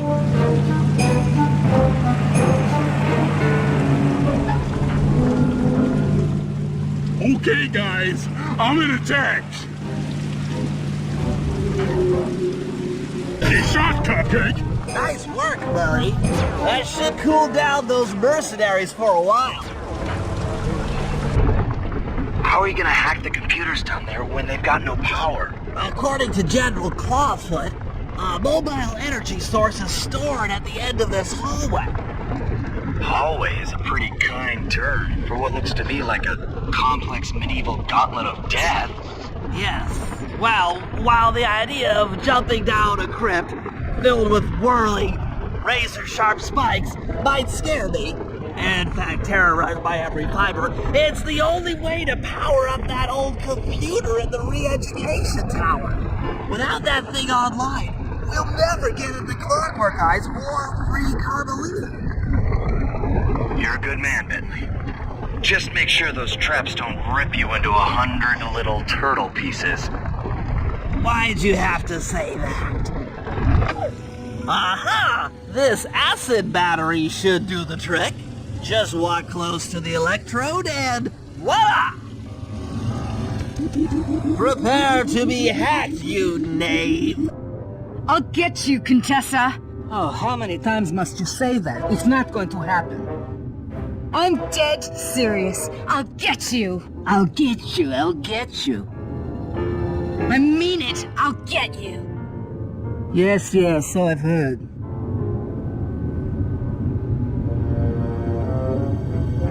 That's 1 down, 2 to go.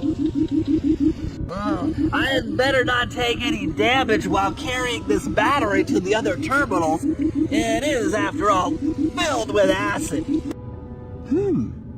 Maybe I should approach this through your id instead of your conscious mind. It might help to get around your super ego.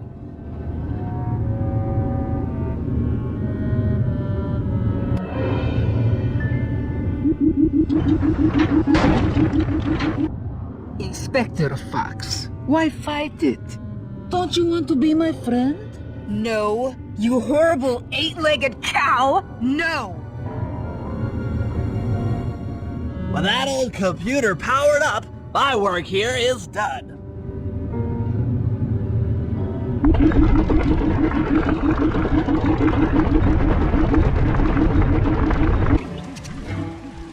The Contessa plans on taking control of Neela's army by fooling them with a prototype voice modulation device. To get the thing working, she'll have to jack it into the satellite connection beneath Neela's headquarters. So, I'm guessing you'd like me to steal the device and hook it up for our side, giving us control over Neela's mercenaries. Sounds great. You'll have to steal a few keys here and there to get access to the more secure areas of the castle. If there's pockets to be picked, I'm your man. First, steal a wiretap and the voice modulator. Then head for the sewers beneath Neela's headquarters. I'm on it. Looks like we got lucky. The Contessa's men have already excavated Neela's satellite cable. How should I proceed? Splice in the wiretap, then attach the voice modulator. I'll broadcast from the safe house to make sure it works.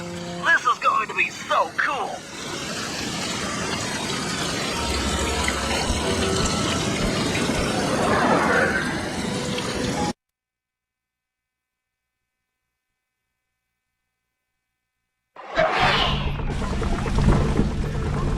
Hello, mercenary tank forces. Turrets call me. Guys, this is cool.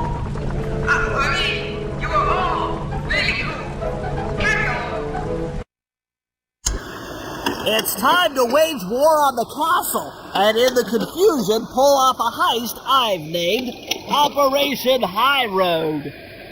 First, Murray will take down the spotlights on the main gate with the codes provided by General Clawfoot. Then, with the help of the voice modulator, I'll order Neela's forces to attack. Sly will then paraglide the two of us over to the Contessa's getaway blimp, and we'll use it to get inside her re-education tower. The assault on the castle will undoubtedly draw the Shadow Guards off their posts, and if we free Inspector Fox, she's sure to clear out the Contessa. With the Mind Shuffler exposed, I'll plant the bad mojo bomb, and presto, the Clockwork Eyes are ours. So if the two of you are ready, let's take our positions and get this thing started.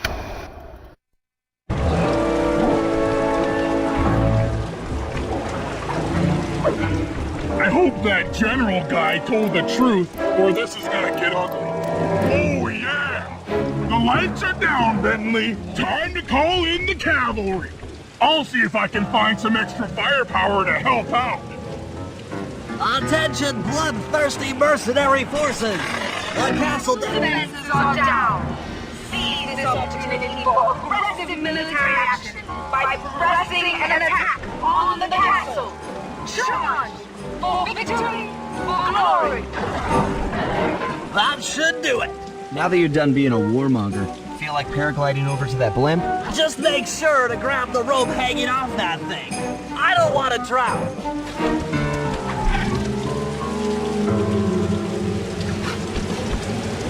All right, let's head for the re-education tower.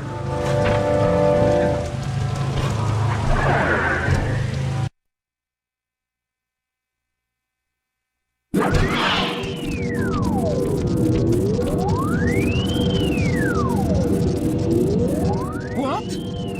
The mercenaries have breached the castle defenses? All of you go! Defend this tower to the last man!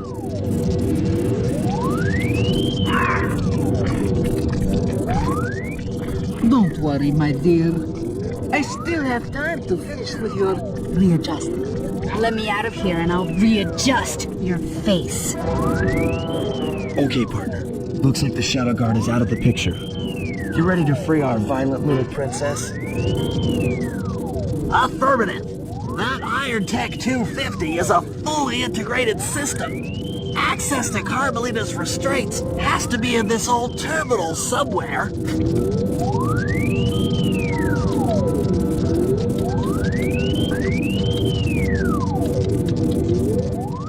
That should do it.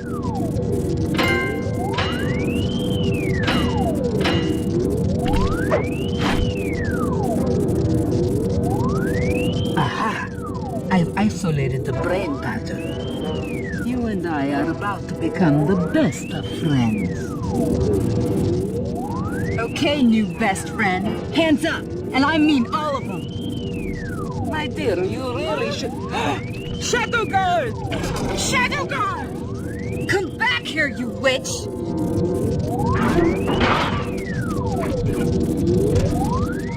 That Carmelita. Always trying to resolve her problems with a shock pistol. She is rather truculent. Stand clear, Sly. This might have a larger blast than anticipated.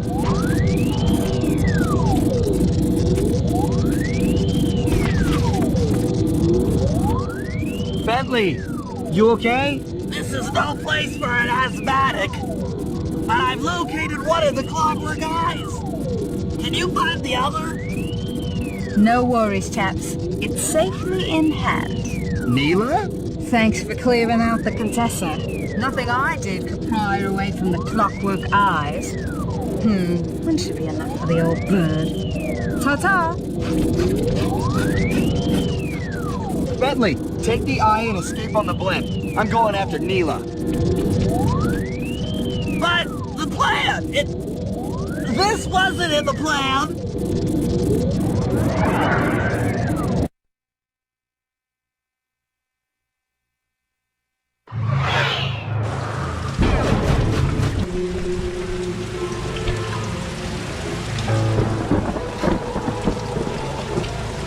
You really should watch where you're going. This place is dangerous. Don't you dare! That eye is mine! It's mine! Actually, Mr. Cooper, the eye belongs to me.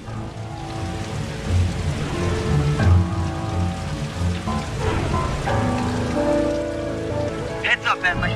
You're about to come under fire. Get to the blimp's turret and stay sharp. I did it. The sky's all clear. Okay, guys, I'm heading out for our rendezvous. Come back here, Contessa. That getaway blimp won't save you! Merciful Hades! Sly, can you read me? Carmelita shot out the guidance system, and the blimp's descending at a decidedly unsafe rate. I'm going down! Down! Down!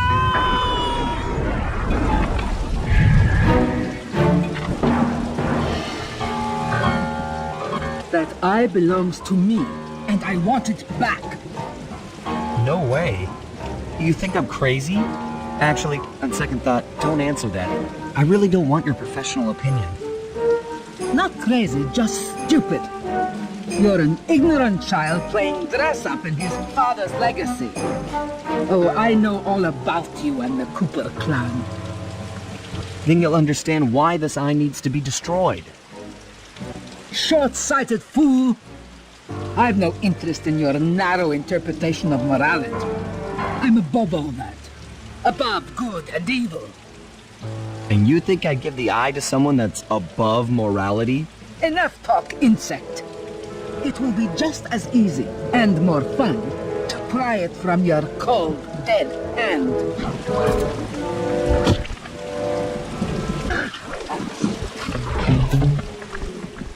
Enough. You've shown me the error of my ways. I feel sorry for you. All your education and you still don't know right from wrong. Huh? Oof! I know enough not to let my guard down around an intellectually superior opponent.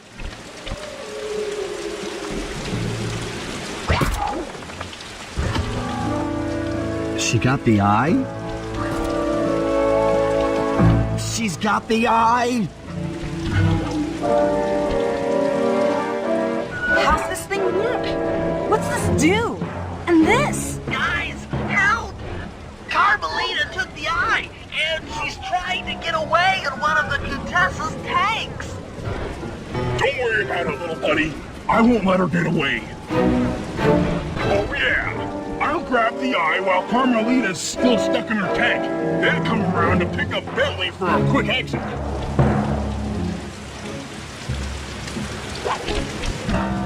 Do what you can, Sly. We'll all hook up at the rendezvous for extraction. There's nowhere left to run. We both know I can beat you in a fight. So why don't you just hand over the eye? You're right, Cooper. In a battle of strength, you've proven yourself. But with this clockwork eye, I can battle in your mind.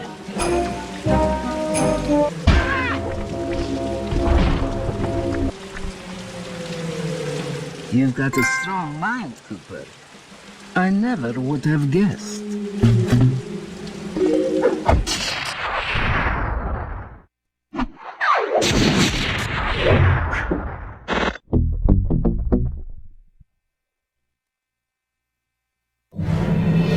Things hadn't gone exactly to plan, but the Contessa was beaten and the clockwork eyes were finally mine. The Contessa was arrested and brought to trial for the crime she committed while working for Interpol. Their PR damage control went one step further by promoting Neela, the hero of Prague, to the rank of captain. Carmelita, still on the outs with Interpol, had to run with the rest of us. To my surprise and eternal delight, I got to help my favorite policewoman escape from the cops.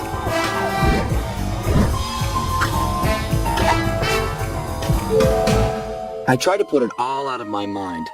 This claw business was spiraling out of control, and I knew that my gang was at the center of it. We'd be back in action soon enough, but for now, well, we just laid low for a while.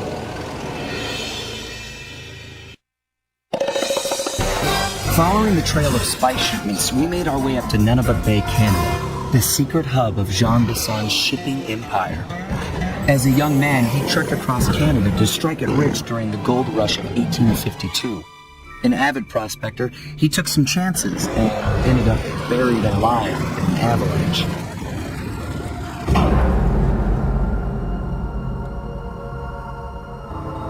Miraculously, the quick freeze kept him alive, and 120 years later, thanks to global warming, he thawed out. A product of his time, he dreams of taming the wild north, damming every river and chopping down all the trees, with progress delivered at the sharp end of an axe. Shipping spice for the Claw Gang proved a lucrative way to bankroll his one-man war against nature. And yet, I have to feel a little sorry for him. He's just a normal guy from the 1850s. Back in his day, he'd be a hero, but today, he's a villain. Either way, that man's got more than his fair share of the clockwork parts. What a low-tech guy like Jean Bisson is doing with robot parts is a mystery. I almost don't want to know. But as always, it's only a matter of time before I find out.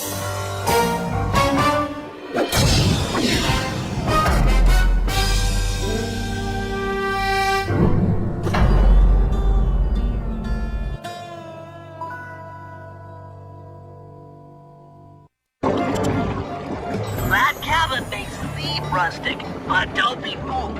It's the control center for Jean Bisson's trade empire. Sneak inside and read his files. You're sure to find out where he keeps his clockwork parts. Ransacking his files doesn't sound hard. Now, climbing up a sheer rock wall? That'll be a challenge. You're in luck. Before Jean Bisson took over, this used to be a popular destination for rock climbers. Some of their old wall hooks are still around. I'm guessing I just jump and hit the circle button to latch on. That's right. And remember to lean back before you spring off the hook. You'll get more altitude. Thanks for the tip. I'll give it a try.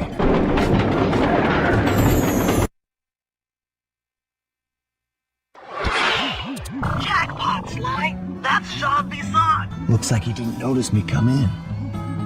Just stay out of sight and take a picture of each of his trade routes. They should narrow our search for his share of the clockwork parts. All right, I'm on. Armed with all 3 blueprints, we should be able to isolate and track the Iron Horse trains through that satellite dish. Top of the mountain, huh? Shouldn't take long. This is great! We've got total access to the train's GPS system. It's all on my computer. Head back to the safe house. I'll crunch some numbers and give you and Murray the rundown. Thanks to Sly's efforts, we now know the location of all 3 of the local clockwork parts. 2 lugs and a stomach. Jean Bisson has grafted each piece to the engine in one of his Iron Horse trains. This improvement allows the trains to run all night and all day. We won't have the luxury of sneaking in while they're stopped. While they're in motion, the only way aboard is through a hatch on the caboose roof, which unfortunately has been locked down. These need to go. First, collect the spice gas from the balloons above town, and then land on the back of the caboose to blow off the locks. Once the way is cleared, I'll suit up and jump into Iron Horse number 1 while it passes near town. With some luck, we'll have the first clockwork lug in a few hours. Sly, it's awful. I can't believe it. Slow down, Bentley. What happened? Murray, he went out looking for a snack and got captured by Inspector Fox. Carmelita? She's here?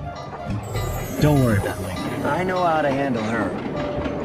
But I don't know where she's locked up, Murray. I'm used to having all the facts. Calm down. Carmelita's not cruel like the Contessa. I'll follow her without being seen. She's bound to check on Murray sooner or later. Okay, that's a good plan. Just don't get caught too. I don't want to be alone again. Hey, criminal, you doing okay in there? I know it's tight, but you won't get shocked if you hold still. I'm okay. And thanks for that bag of jelly beans. I was starving. Won't be long now. Once I bust the other members of your gang, we'll get out of here. I'm grateful for the jelly beans and all, but aren't you on the outs with Interpol right now? I'm an honest cop. Busting the Cooper Dam will prove my innocence and show everyone that Constable Neela set me up.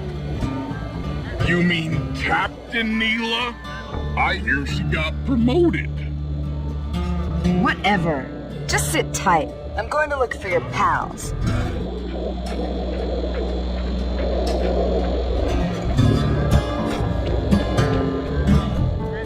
Murray, I've come to break you out. Fat chance. This thing is triple padlocked and Inspector Fox is carrying all the keys. Come on, buddy. You know I'm an expert at pickpocketing. She's tough, Sly. If you manage to get a key, you'd better run for it. Carmelita's sure to notice and chase after you. Leave her to me.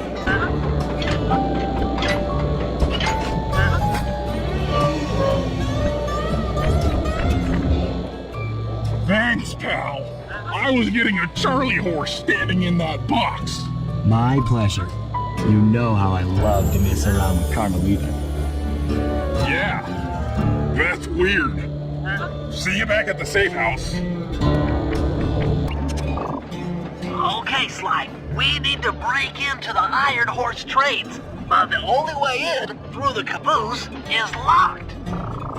To blow the locks off, you'll need to collect the ultra-unstable denatured spice gas from those balloons floating above town. How am I supposed to get up there to collect the spice gas? Murray's already commandeered this ice plane. Jump on its strut, and he'll fly you up to a good paragliding altitude. Oh, and strap on a special vacuum backpack.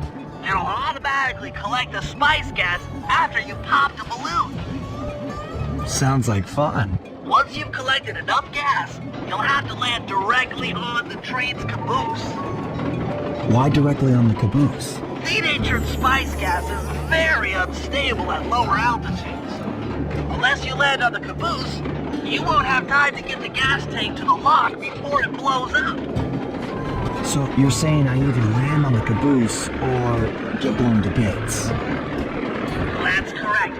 Chemistry can be a harsh mistress.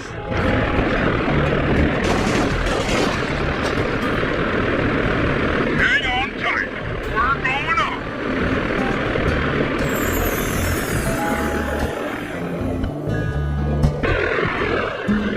Remember to use your paraglider.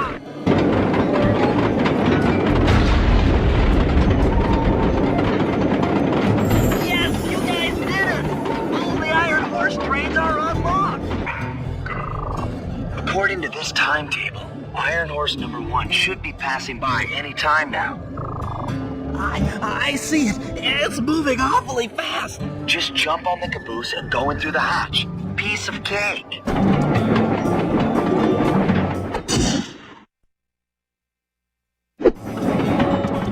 Outstanding. Chalk up one strange robot organ for us, and one less Iron Horse train for John Hassan. Things are going great. We've already stolen one of Jean Bassan's 3 clockwork parts. However, Iron Horse 2 and 3 are going to be a little tougher to crack. First, I'll need to hop aboard Iron Horse 2 and do a little preemptive RC chopper strike to clear out the air defenses. Once cleared, it'll be up to Sly to work his magic in the interior to get at that second clockwork lug. Murray, you'll need to trap some of the local bear cubs in order to unlock a nearby handcar.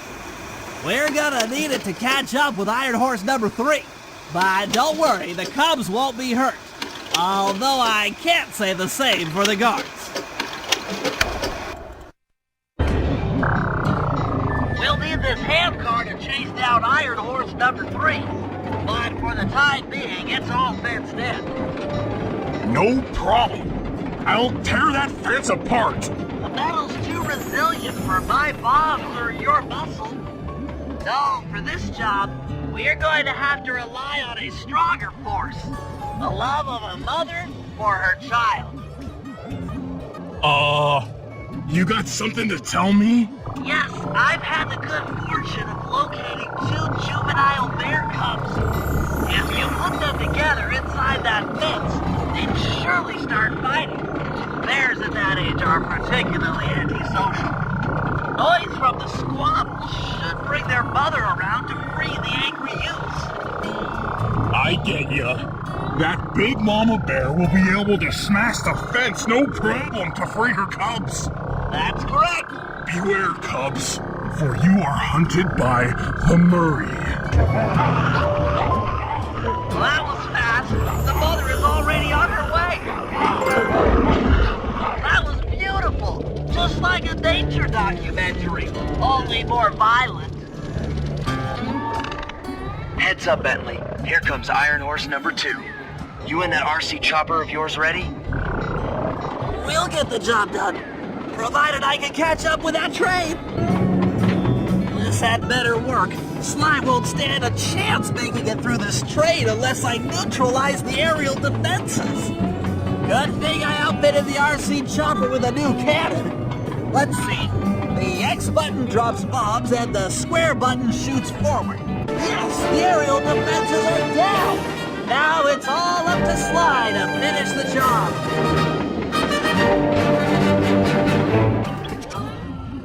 Sly, the second Iron Horse train is coming too fast. You might not have time to jump on top. Relax, Bentley. There's more than one way to get on top of that caboose.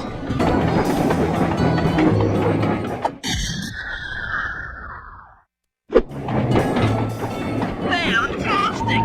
We're raking in the clockwork parts left and right. Okay, guys, this is it. Time to break into Iron Horse number 3 and carry away the clockwork stomach.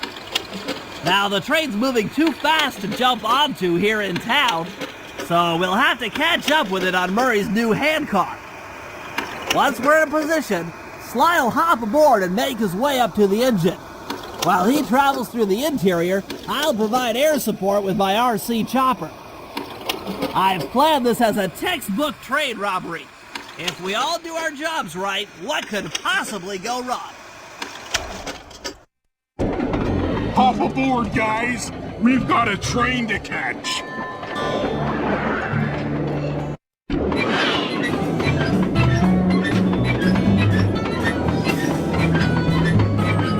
Got it. Strong work, Murray. Yeah, sure. The Murray's strength knows no limit. You're on, Sly. Break into that train and steal the clockwork stomach. That Jean Besson's one strange guy. The Claw Gang divides up the clockwork parts and he walks away with the stomach and lungs? It still creeps me out. Get creeped out later when we aren't riding an antique handcar at breakneck speeds. Good point. It's time for a train robbery.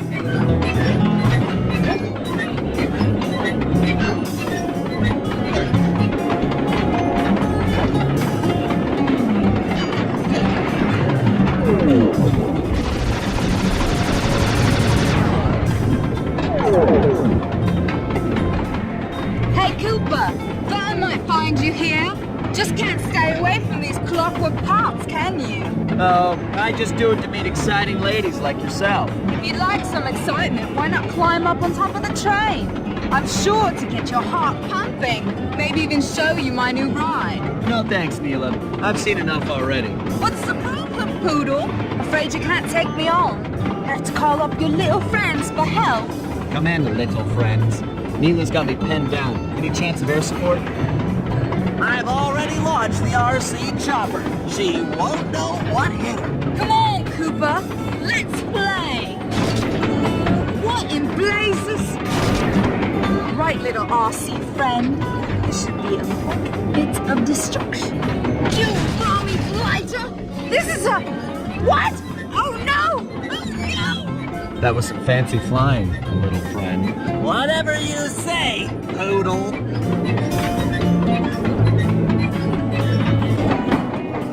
Never thought I'd see the day when a stomach got turned into a tool of evil. Looks like John Bassan's wised up and bolted the stomach down. We'll have to crack the engine block to get it free. Then that's just what we'll do. A well-placed bomb down the train's smokestack will knock it loose. Just make sure to take some cover. Not so fast, chum. The clockwork part is mine. You won't stop me. Not the Cooper Gang, not Interpol, not anyone. Stand clear, Sly. This might be messy.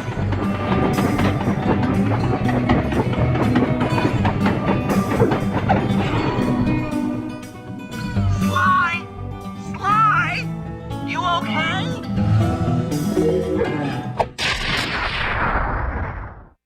I've got an upset stomach on my hands, but other than that, I feel great.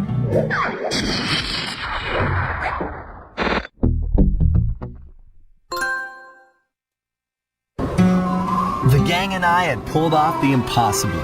We'd successfully robbed all of John Bassan's iron horse trains, and we were walking away with 3, count them, 3 clockwork parts. And as a bonus, we shut down spice distribution in all of North America. Needless to say, we were pretty pleased with ourselves. Can't say the same for Carmelita.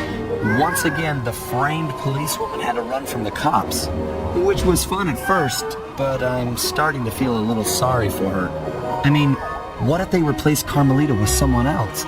I don't want another cop on my tail. She's a big part of why this is all fun. Sooner or later, I'm gonna have to figure out a way to clear her name. Some way other than turning myself in. Things just weren't right up in Canada. Random acts of violence were popping up like weeds, and the Northern Lights, well, they just weren't right. One night they'd be brighter than ever, and the next, gone. In Nunavut Bay, I overheard talk between Jean Bassan and his mysterious partner Arpeggio. Somehow, those two are behind it all. Tracking the source of the disturbance was easy. By simply following the lights, we were led north to an immense lumber camp. The sheer number of fallen trees advertised Jean Bassan's presence and that he was in possession of the clockwork talons. The Thieves Raccoonist makes numerous references to the talons slicing through plates of steel. A skilled lumberjack like Bassan could clear a forest in hours while wielding the artifacts. Those talons have got to go, both to finally do away with clockwork and to save the environment from his twisted sense of progress. The world just doesn't need to make space for another strip mall.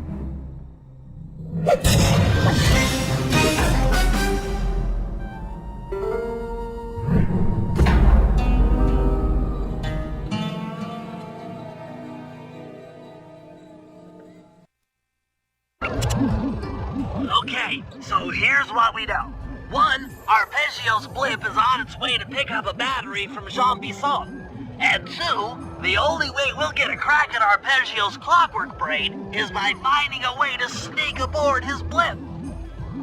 But before we do that, we'll need to snag the clockwork talons off John Bassan. Time is short and we've got a lot to accomplish. True, but first things first. This lumber camp isn't on any of my maps. I need you to poke around and take some recon photos. They'll help to get my sensors oriented. No problem. Recon photos, I got covered. In anticipation of the icy climate, I took the liberty of modifying your cave. It can now separate into 2 smaller caves, useful for ice climbing. Try ascending to the top of that sheet of ice. Just jump and hit the circle button to dig in. Fascinating. My sensors detect a Wi-Fi link to that boat. It must be piloted by computer. This place is bear country, all right. Interesting. He's putting out a slight radio signature. Those saw blades look particularly old. I guess this logging camp has been around for a while. Jean Bison's house. The lair of the beast. The den of evil. The epicenter of ecological destruction. That's the battery charger, but where's the battery Arpeggio's coming to pick up? I was right. The entrance is barred from the inside. Just looking at that spinner makes me dizzy. Might as well get a shot of old Jean Bison. Whoa, Sly, listen in. He's mumbling to himself. Come on, Jean. You got it in you. Those lumberjack games need some more competition, eh? What would attract the participants? Bullseye! I'll post the clockwork talons as a trophy. That should bring in the competition. Although, who am I kidding, eh? I'm gonna win just like every other year. Oh, it's tough being this tough. It sure is, yeah. Head back to the safe house. We need to talk about these lumberjack games. Well, guys, Jean Bison has unknowingly thrown down the gauntlet. With the clockwork talons as a trophy, we'd be fools not to participate in his lumberjack games. Fortunately, due to frequent avalanches, a log chopping guide was frozen in a wall of ice not far from our position. Sly, you're in charge of acquiring the book. I'm sure it will prove invaluable. Now, we're all aware that Arpeggio's blimp is coming to pick up another battery. To sneak aboard without incident, I'd recommend we pull a Trojan horse and stow away inside the battery. However, the location of the device is still a mystery. We need some inside information. So, working together, you two will infiltrate the Moose Guard's secret RC combat club. Those guys all work in the lighthouse. If you win the battle, I'm sure they'll talk. Despite his antique mind, Jean Bison's no fool. To keep tabs on him, we'll need to bug his house, steal the radio tags off local bears, and then jerry-rig them into a sensor array. It's a challenging set of tasks, and that blimp's on its way. Let's get to work. The wild bears in the area have been tagged with radio tracking devices. If you can snag enough of them, we should be able to set up a receiver array around Jean Bison's house. I'm always up for bugging someone's home. The first step is crawling into that bear cave and stealing the guns. I'm on it. The radio transmitters have all been tagged in their mouths. You'll have to sneak up and pickpocket it while they're yawning. Sounds safe. Stay clear of the thin, crackly ice. Walking on it is sure to wake the bears. I'll keep that in mind. To form a receiver array, you'll have to place the radio transmitters in precise locations around Jean Bison's base of operations. Seems easy enough. Once you're in position, hit the circle button to place the transmitter. Nice work. The array's up and running.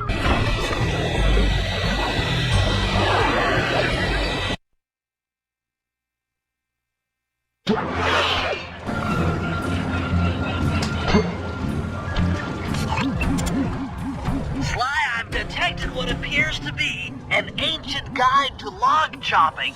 It might be useful for the lumberjack games. Unfortunately, it's frozen deep in an ice wall. How are we supposed to get to it? Wait for more global warming?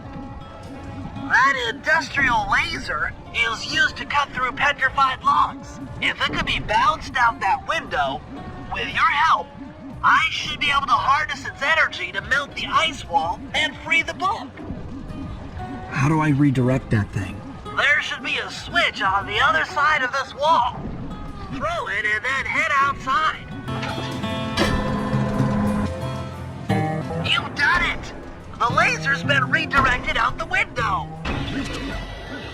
Now to get that laser pointed at the ice wall, you'll need to alter its direction with the crystals I put in your pouch. I see. I just walk to where the laser stops, place a crystal, and it'll bounce the beam to a new position. That log chopping book is as good as ours. Stand clear, Sly. Something else is coming out of the deep freeze. I've never seen such a majestic creature. So full of life, so ready to live. So much for that. He's back in the deep freeze. Cheer up, pal. We got the log chopping guide. Rumor has it that several off-duty guards meet in that cabin for an RC combat club. This is going to be great. I haven't been in any RC combat since that job we pulled in Istanbul. It was awesome. Those guards will never let you into the combat club without a disguise. That old moosehead should do the trick. Only there's no way for you to get up there. Hide out in this barrel while I send in Sly to steal the head.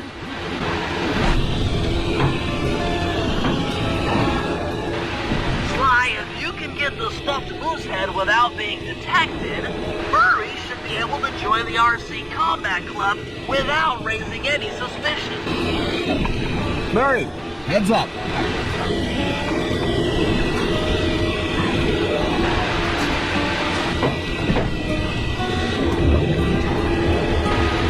Hey, fellas, any of you guys think you can beat the the moose? Maybe put a bet on it. Oh, I'm in, eh? I ain't got a lot of money for this wager, but there's no way I'd lose to a new guy like you, huh? That RC combat drone takes some skill to control. Steer with the left analog stick and hold down the X button for gas. After you collect the bullet ammo, press the square button to fire its turret. Here's a pro tip. You can only aim the turret while you're stopped. You won, eh? But I ain't got no money. That might be okay. It all depends. Depends on what? On whether or not you know the location of the Northern Light Battery. Oh, well, I guess I owe you. After reading through the log chopping guide, it's become painfully clear that to win in the lumberjack games, we'll have to cheat. Now, I've constructed a plan that hinges around us acquiring an eagle's egg, which is more difficult than you'd think. First, Murray needs to lure a bear into taking out the local oil mains. Once destroyed, the pressurized oil should ignite and create updrafts, which Sly will then use to paraglide over to the eagle's nest, grab an egg, and then head back to the safe house. Thanks to Murray's undercover work in the RC Combat Club, we've learned that the Northern Light Battery is hidden in a silo nearby. The battery needs some serious modification if we're going to hide inside it to sneak onto Arpeggio's blimp. First, we'll short the battery with grapple lines on local boats. Then, we'll all break into the lighthouse and sever the power flow to the battery. That way it won't recharge. Given my electrical engineering background, this plan has a 97% chance of success. Pretty good, huh? That lighthouse is the conduit for collecting the northern lights. We need to shut it down, or the silo battery will continue to fill with energy, making it impossible for us to stow away inside. So, you want me to go in there and bust the thing up? Sounds like work for Murray. Actually, this job will require all three of our skills. The front door is locked, and you're the only one capable of climbing up to the hatch on top. Once inside, sneak down to the ground floor and let us in. We'll help you finish the job. All right, see you on the ground floor. Thanks, pal. Just let me at that Northern Light attractor. It'll be slag in minutes. Not quite that simple, Murray. I'll reverse the energy flow from the control computer while you lift the main circuit breaker. That should give Sly a short window of opportunity You climb up the power lines and overload the system from the top. Up, down, up, down. They should put an elevator in this place. We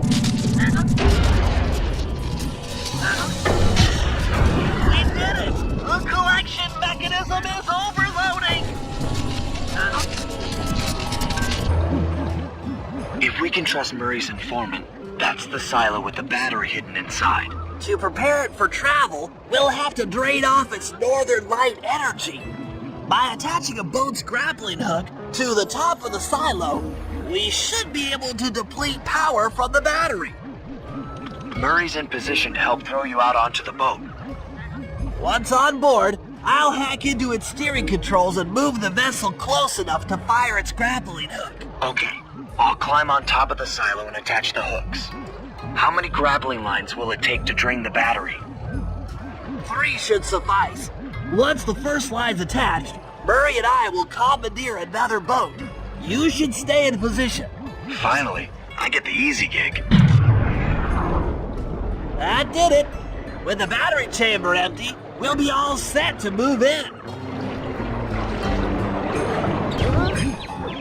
If we're gonna get an eagle egg, you'll first have to destroy all the local oil mains. It looks pretty sturdy. The Murray is strong, but his fists can't punch through metal. No problem. See that old bear down there? His name is Grizzleface. The guards ignore him because he's blind and practically nerve dead, except for his sense of smell. If that old guy smells fish, there's no stopping him. Use Grizzleface to take out the oil mains. But I don't smell like fish. Do I? How can I lure him around? Bentley's taken up a post along the river. He'll keep tossing bombs into the water, and the fish should get blown sky high.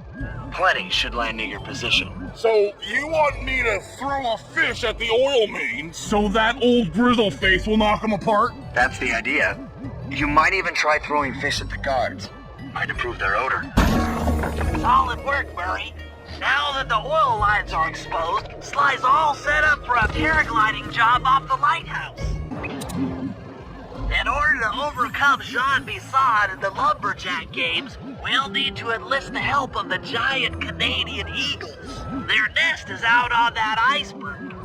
Steal one of the eggs, and then bring it safely back to the safe house. We'll use it to direct the eagle's protective instincts against Bisson. Sure, sounds easy enough. Except for the part where I have to swim a half a mile through freezing water. Why swim when you can paraglide? With the oil mains all destroyed, the pent-up combustible materials have just caught fire. I see. The updraft created by the flames should give me some extra altitude. Just make sure to stay out of the fire. Get too close and old Grizzleface will be eating barbecued raccoon for dinner. That's a charming image, Bentley.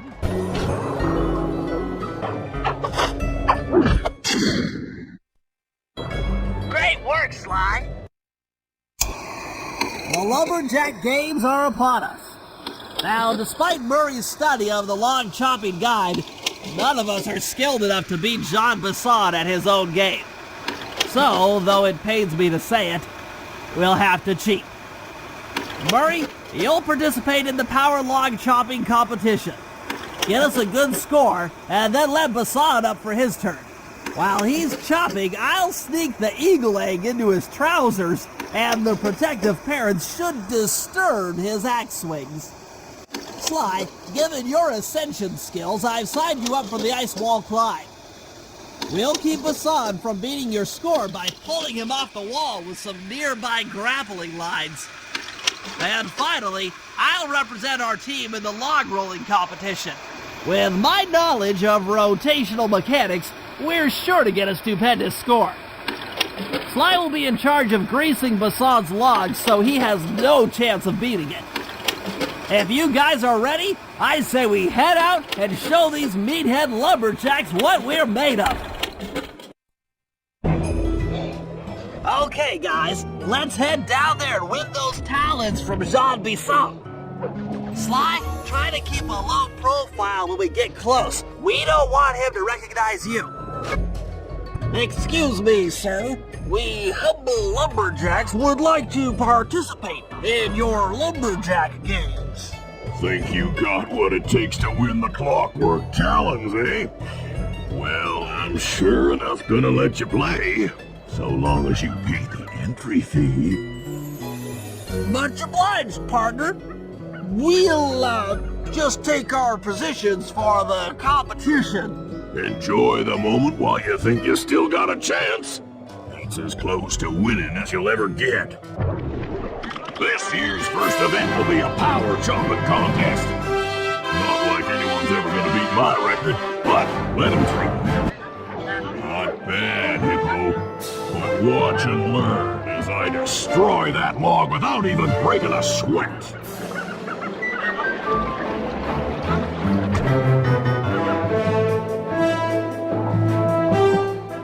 Okay, Bentley, you're on. Plant the eagle egg on Hassan, and the angry eagle parent should swoop in and throw off his axe time.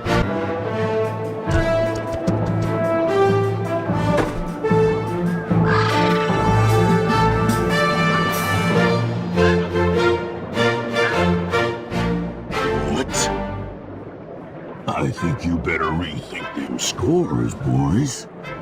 What you intended to give me was perfect tens, right? So your pink friend knows how to handle an axe.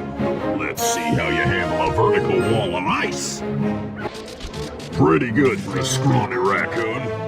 Now, watch and learn as I demonstrate the art of power climbing. Use these grapples to hook onto me son. You will need to hook him with all 3 lines to pull him off the wall.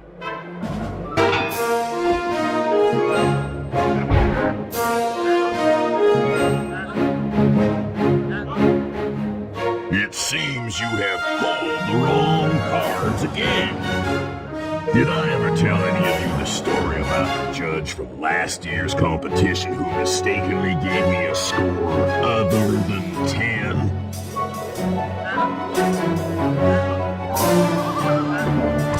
I see we're tied with only one event to go.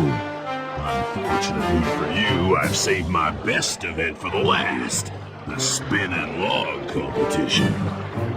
Okay, looks easy enough. I just need to stay out of the water. You're one lucky turtle, I'll give you that. Now, watch how a skilled log roller does it. This is crazy. John Bison's got those judges so intimidated, there's no way he can lose. You're right, Murray. Those guys need to go. Okay, I'm just making this up on the fly, but what if I were to lure the judges one by one into that cave? Once inside, you two will knock them out and take their clothes. Ingenious! When all 3 judges have been restrained, we'll be able to don our disguises and take their place at the judges' table. Sly, you can use the alarm clock gadget to distract the judges and lure them into the cave. That's a great plan, Sly, but you'll have to move fast. Once John Bison finishes the log rolling event, the gig is up.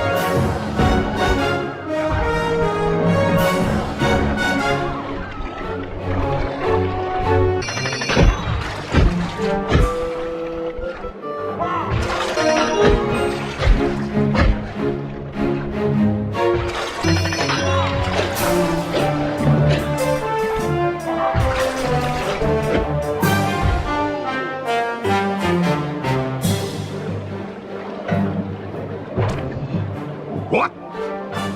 I thought I warned you judges about the consequences for incorrect scores. Wait a second.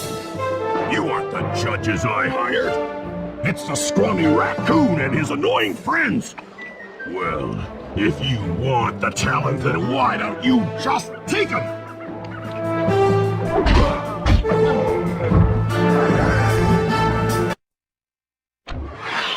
Oh, my aching head. Those talons really pack a punch. Sly! Murray! Wake up! Yeah, I'm awake, but not so loud. I have a splitting headache. Oh, where are we? What's going on? This looks like the sawmill control room. Bisson must have thrown us in here for interrogation later. I, for one, would like to escape before he returns. It looks like we're pretty well sealed in here. Unless Unless what? you can fit through that hole. I think I could squeeze through there. I'll drop down and try to free you guys from the outside. If there's any trouble, I'll call with this walkie-talkie. You might be able to help me with these sawmill controls.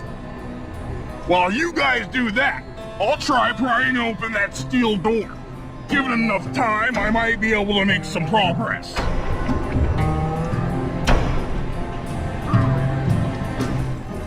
Sounds like a plan. Good luck, Bentley. And remember to shout if I can help you from up here.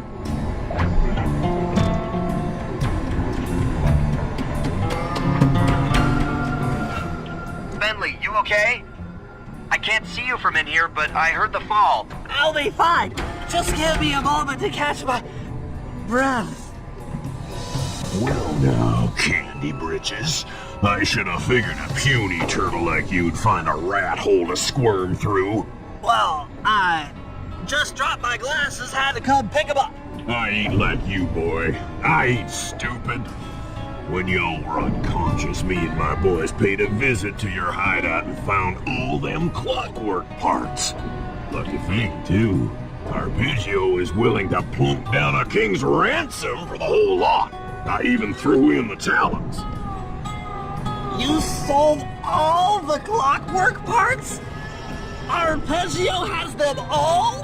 I wouldn't expect one of your kind to understand the finer points of commerce.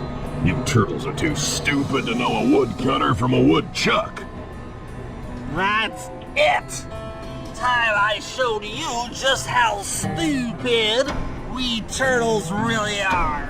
Sly, on my command. I hear you. Prepare yourself, Bisson. En garde. Okay, Walnut. Get ready for a smushing. Tarnation! I've been done in by some four-eyed turtle. Times have changed. Once again, brains triumph over brawn. Good job, little buddy. That was some fast thinking. Don't forget about me! You did a great job opening that door, Murray. Thanks! Attention, John Bisson. Arpeggio's carrier blimp will arrive to pick up the Northern Light battery in exactly 1 minute. Okay, enough patting ourselves on the back. If we're going to get the clockwork parts back, we need to get onto that blimp. The silo battery isn't far. If we run, we can make it. Enough talk, let's move!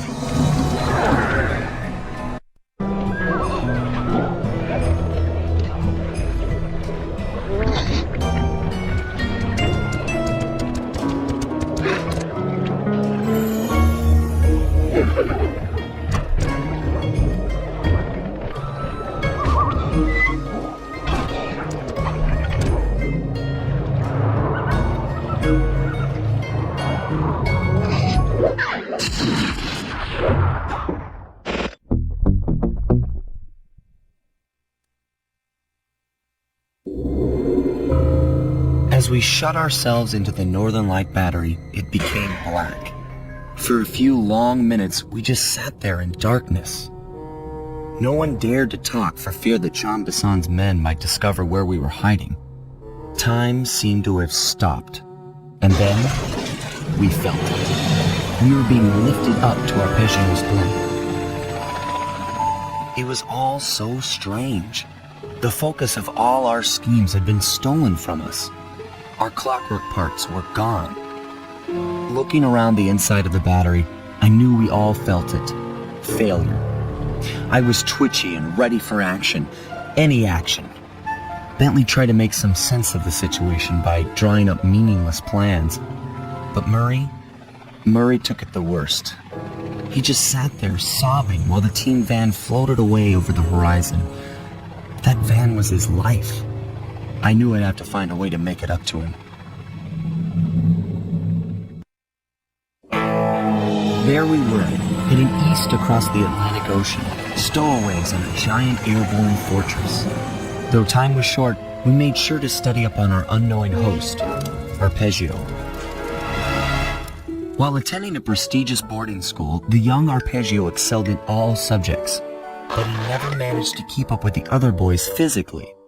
Sadly, his wings, due to their small size, were useless for flight. Furious at his feeble body, he focused his powerful mind to search for a cure in the works of the Italian Renaissance masters. Their notebooks provided the springboard for this sinister young genius, and it wasn't long before the Claw Gang took him on as chief inventor. His talents must have been at work repurposing all the clockwork parts for their criminal schemes. And now this mastermind is in possession of all the parts. It's only a matter of time before he puts them back together. And when that happens, well, I'm not going to let that happen.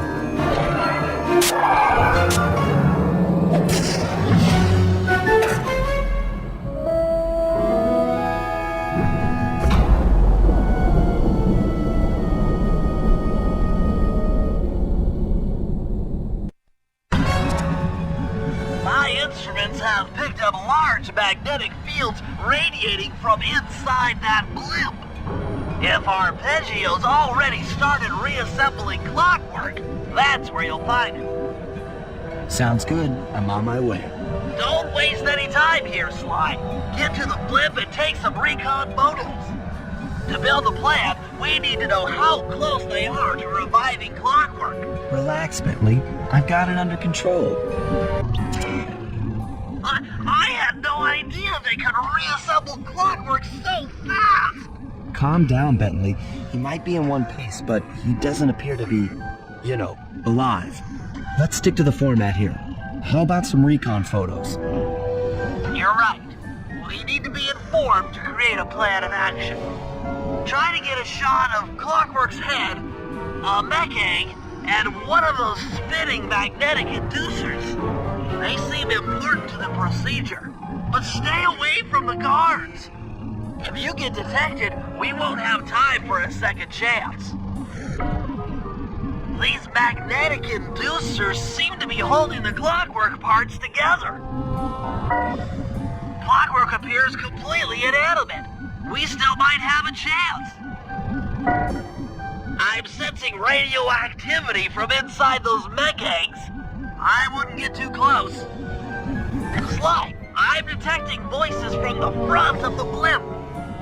I think it's Arpeggio. Neela? Neela's here too.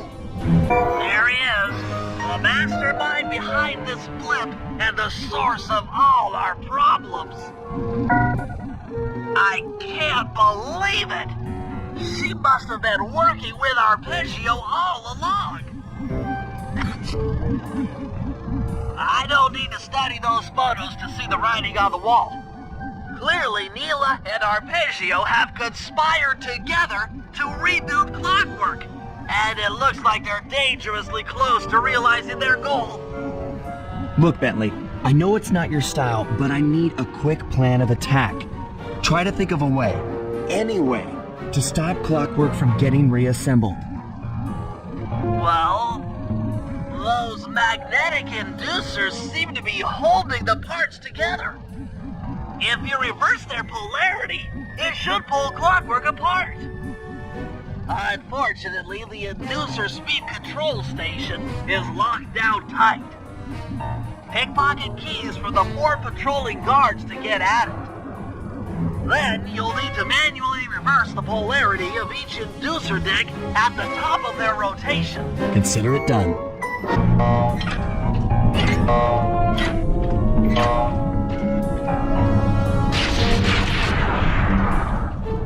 Now that the inducer decks are spinning slower, get up there and reverse the polarity of each deck.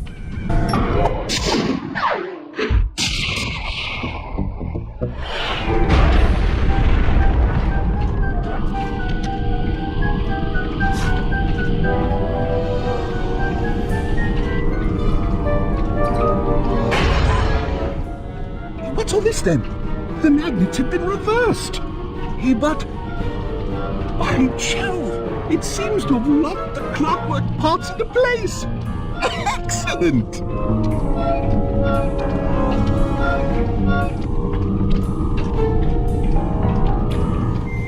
Sly Cooper! Of course this would be your doing. Ah, Mr. Cooper. No doubt you believed a reversal would pull the old bird apart, eh? But it seems to have had quite the opposite effect. I'm truly grateful. When fully powered up, I'll join myself to its circuits and be born anew. All this because you can't fly. You're pathetic. Immortality! Immortality is what I seek. The other Claw Gang members were much too short-sighted. They were satisfied using the clockwork parts to drive their various trivial schemes. But not me. No, I saw them for what they really were. The keys to life eternal. So, what? You had Neela put me on the scent back in Cairo, and then waited while I stole the parts from the other Claw Gang members, all the while not arousing any suspicion that you were behind it all? You make it sound easy, Cooper. I had to carry your pathetic gang through that first set of heists. I was overjoyed when Arpeggio let me toss you in jail. I could finally go after the parts myself. Ah, but acquiring all the parts was only half the equation. Think, Cooper. What kept clockwork alive for thousands of years? He was fueled by his hatred for my family. Splendid! That's right. Hatred. Putting its gears and wires together was child's play, compared with accumulating that much hatred. You can't make people hate. Oh my boy. My meticulous mind has found a way. As your hippopotamus friend will attest, spice consumption makes you both angry and susceptible to hypnosis. The Contessa, hypnotist extraordinaire, devised a way to command people through the use of flashing lights. I've created this blimp to be a massive transmitter of those precise light frequencies. The only problem I faced was finding a suitable source of light waves. The Northern Lights. You've been collecting Northern Light energy so you could hypnotize everyone beneath the blimp. Ah, hypnotize those who'd eaten food covered in illegal spice. Thank goodness for Dimitri. Through his nightclub, he got the whole city to consume the spice. You're going to Paris to unleash a hypnotic light show of hate. That's outlandishly cruel. Cruel, perhaps, but necessary to give clockwork his spark of immortality. Ah well, my new body awaits me. Be a dear, Neela, and keep him covered. Ta-ta! Stupid Arpeggio. I double-crossed the Cooper gang, Interpol, and Carpenter. What made you think I wouldn't do the same to you?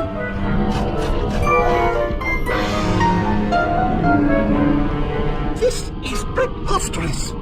You're my protege, not the next candidate for my immortality. I demand you exit the clockwork frame or...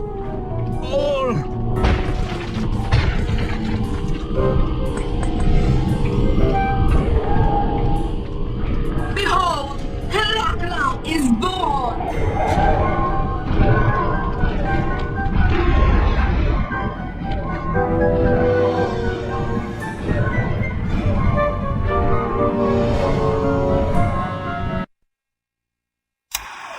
As we all know, things are looking grim. Neela has joined herself to the clockwork frame, and the Union has produced Clockla. She's out and free to terrorize the world. This blimp is still in motion to Paris. I can only assume Arpeggio's autopilot will activate the hate hypnosis light show. If that happens, there'll be no stopping Clockla. She'll be immortal. But we still have a chance. In her new form, she'll need to draw a lot of energy from this blimp's engines to stay strong. If we can disable the engines, That should be enough to weaken her to a state in which we can attack. Getting at these engines will require all three of us to work together in perfect harmony. We've pulled off some tough jobs in the past, but they were just the warm-up round for what we'll be going through tonight. Murray, it looks like I'm gonna need some help getting into that engine room. Happy to help. Bentley tells me that the door to that room is locked down by wall-mounted power stations located throughout this blimp. I'll need you to take out all the power stations and then pry open the door by hand. No sweat, Sly. Your turn, buddy.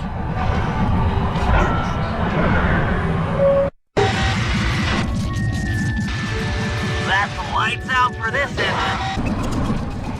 This engine room is locked down tight. Since we can't get in, I figure we'll have to destroy it from the outside. I hope you're carrying some heavy explosives, Bentley, because that engine isn't small. It just so happens that there's a ready supply of explosives already available on the blimp. Walk one of these TNT barrels up to that engine room to destroy it. Sounds easy enough. What's the catch? The initial payload in that TNT barrel won't be powerful enough to do the job. If you pick up 3 magnetic chargers, you should achieve the necessary blast force to destroy the engine. It's simple, really. Just get close to the chargers, and they'll automatically attach to your barrel. All right, let's blow stuff up. That should be the last time anyone puts that engine to use. That's one of the engines that needs to be disabled. I won't lie to you, Murray. This is going to be a tough job that requires both our skills. My skills? Okay, Bentley, if you say so. First, I'll need to hack the stations controlling access to the engine room. Then, Murray, you'll need to head inside and use your muscle to finish the job. The Murray will be ready to go. Make way for the Murray!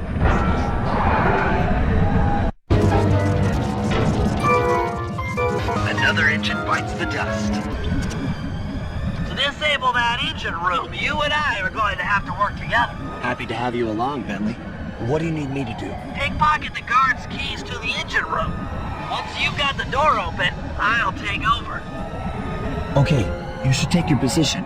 It's not gonna take me long to lighten these guys of their keys. Okay, Bentley, you're on.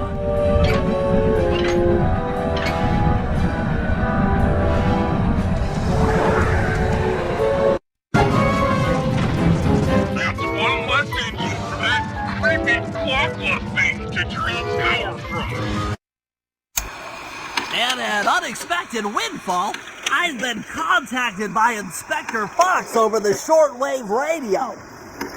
She's well aware of the dire situation we all face if Clockla becomes immortal and has agreed to join forces with us so that we can destroy the robotic bird. The only catch is that she's unable to locate this blimp on her radar. To help her hone in on our position, we'll need to boost the strength of 4 local radio towers. Once Inspector Fox is in range, she'll take one of us on board to act as a tail gunner in a dogfight against Clockla. This is it. We don't have time for another plan. We're almost over Paris, and if that hate hypnosis light show goes off, well, you know the story. Okay, Sly, we need to send Carmelita a radio pulse so she can home in on the blimp. To do that, I'll need you to get on top of 4 very tall towers. They are too big to climb and too tall to jump up normally. What's this all got to do with this thing you've got me wearing? It's an experimental mega jump pack. By pressing the R2 button, you'll perform a huge jump, so be careful. All right, sounds like fun.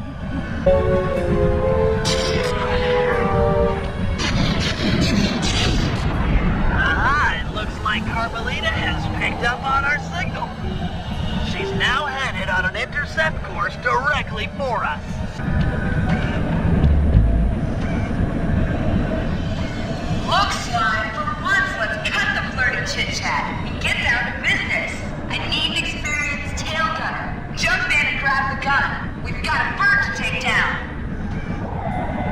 That's not flirty chit-chat?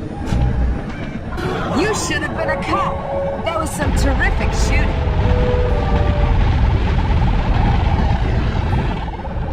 Fly!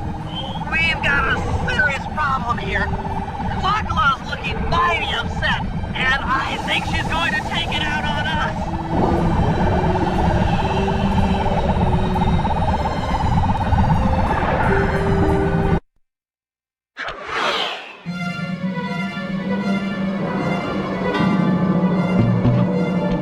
I'm coming, guys. Hold on. You want this of me? Don't worry. There's plenty to go around. You might have a new body, Mila, but you're still the low-down, backstabbing coward we've beaten time and time again. This won't be any different. Be brave while you can, Cooper. I might not have immortality of pure hate, but I feel something. Some power growing within me.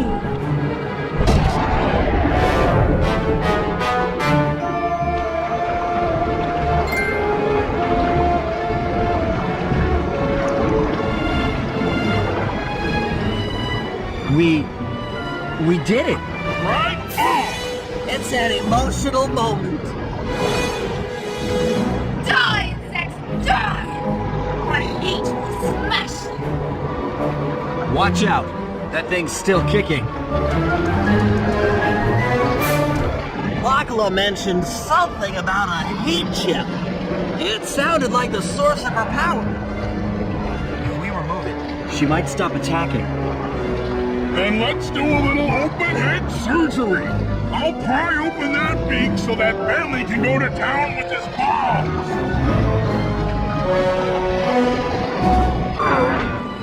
I hate you, Cooper gang.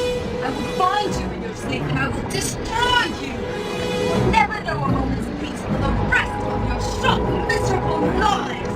The clock will know revenge. I am revenge. I am the Alpha and the Omega. Clock! I still have my hate shit. You will not defeat me.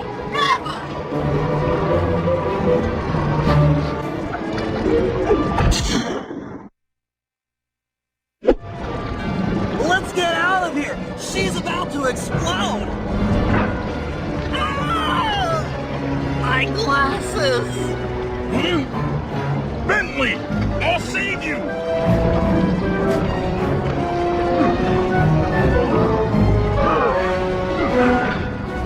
Pick me up! I can't walk! Come on, Sly, let's get out of here.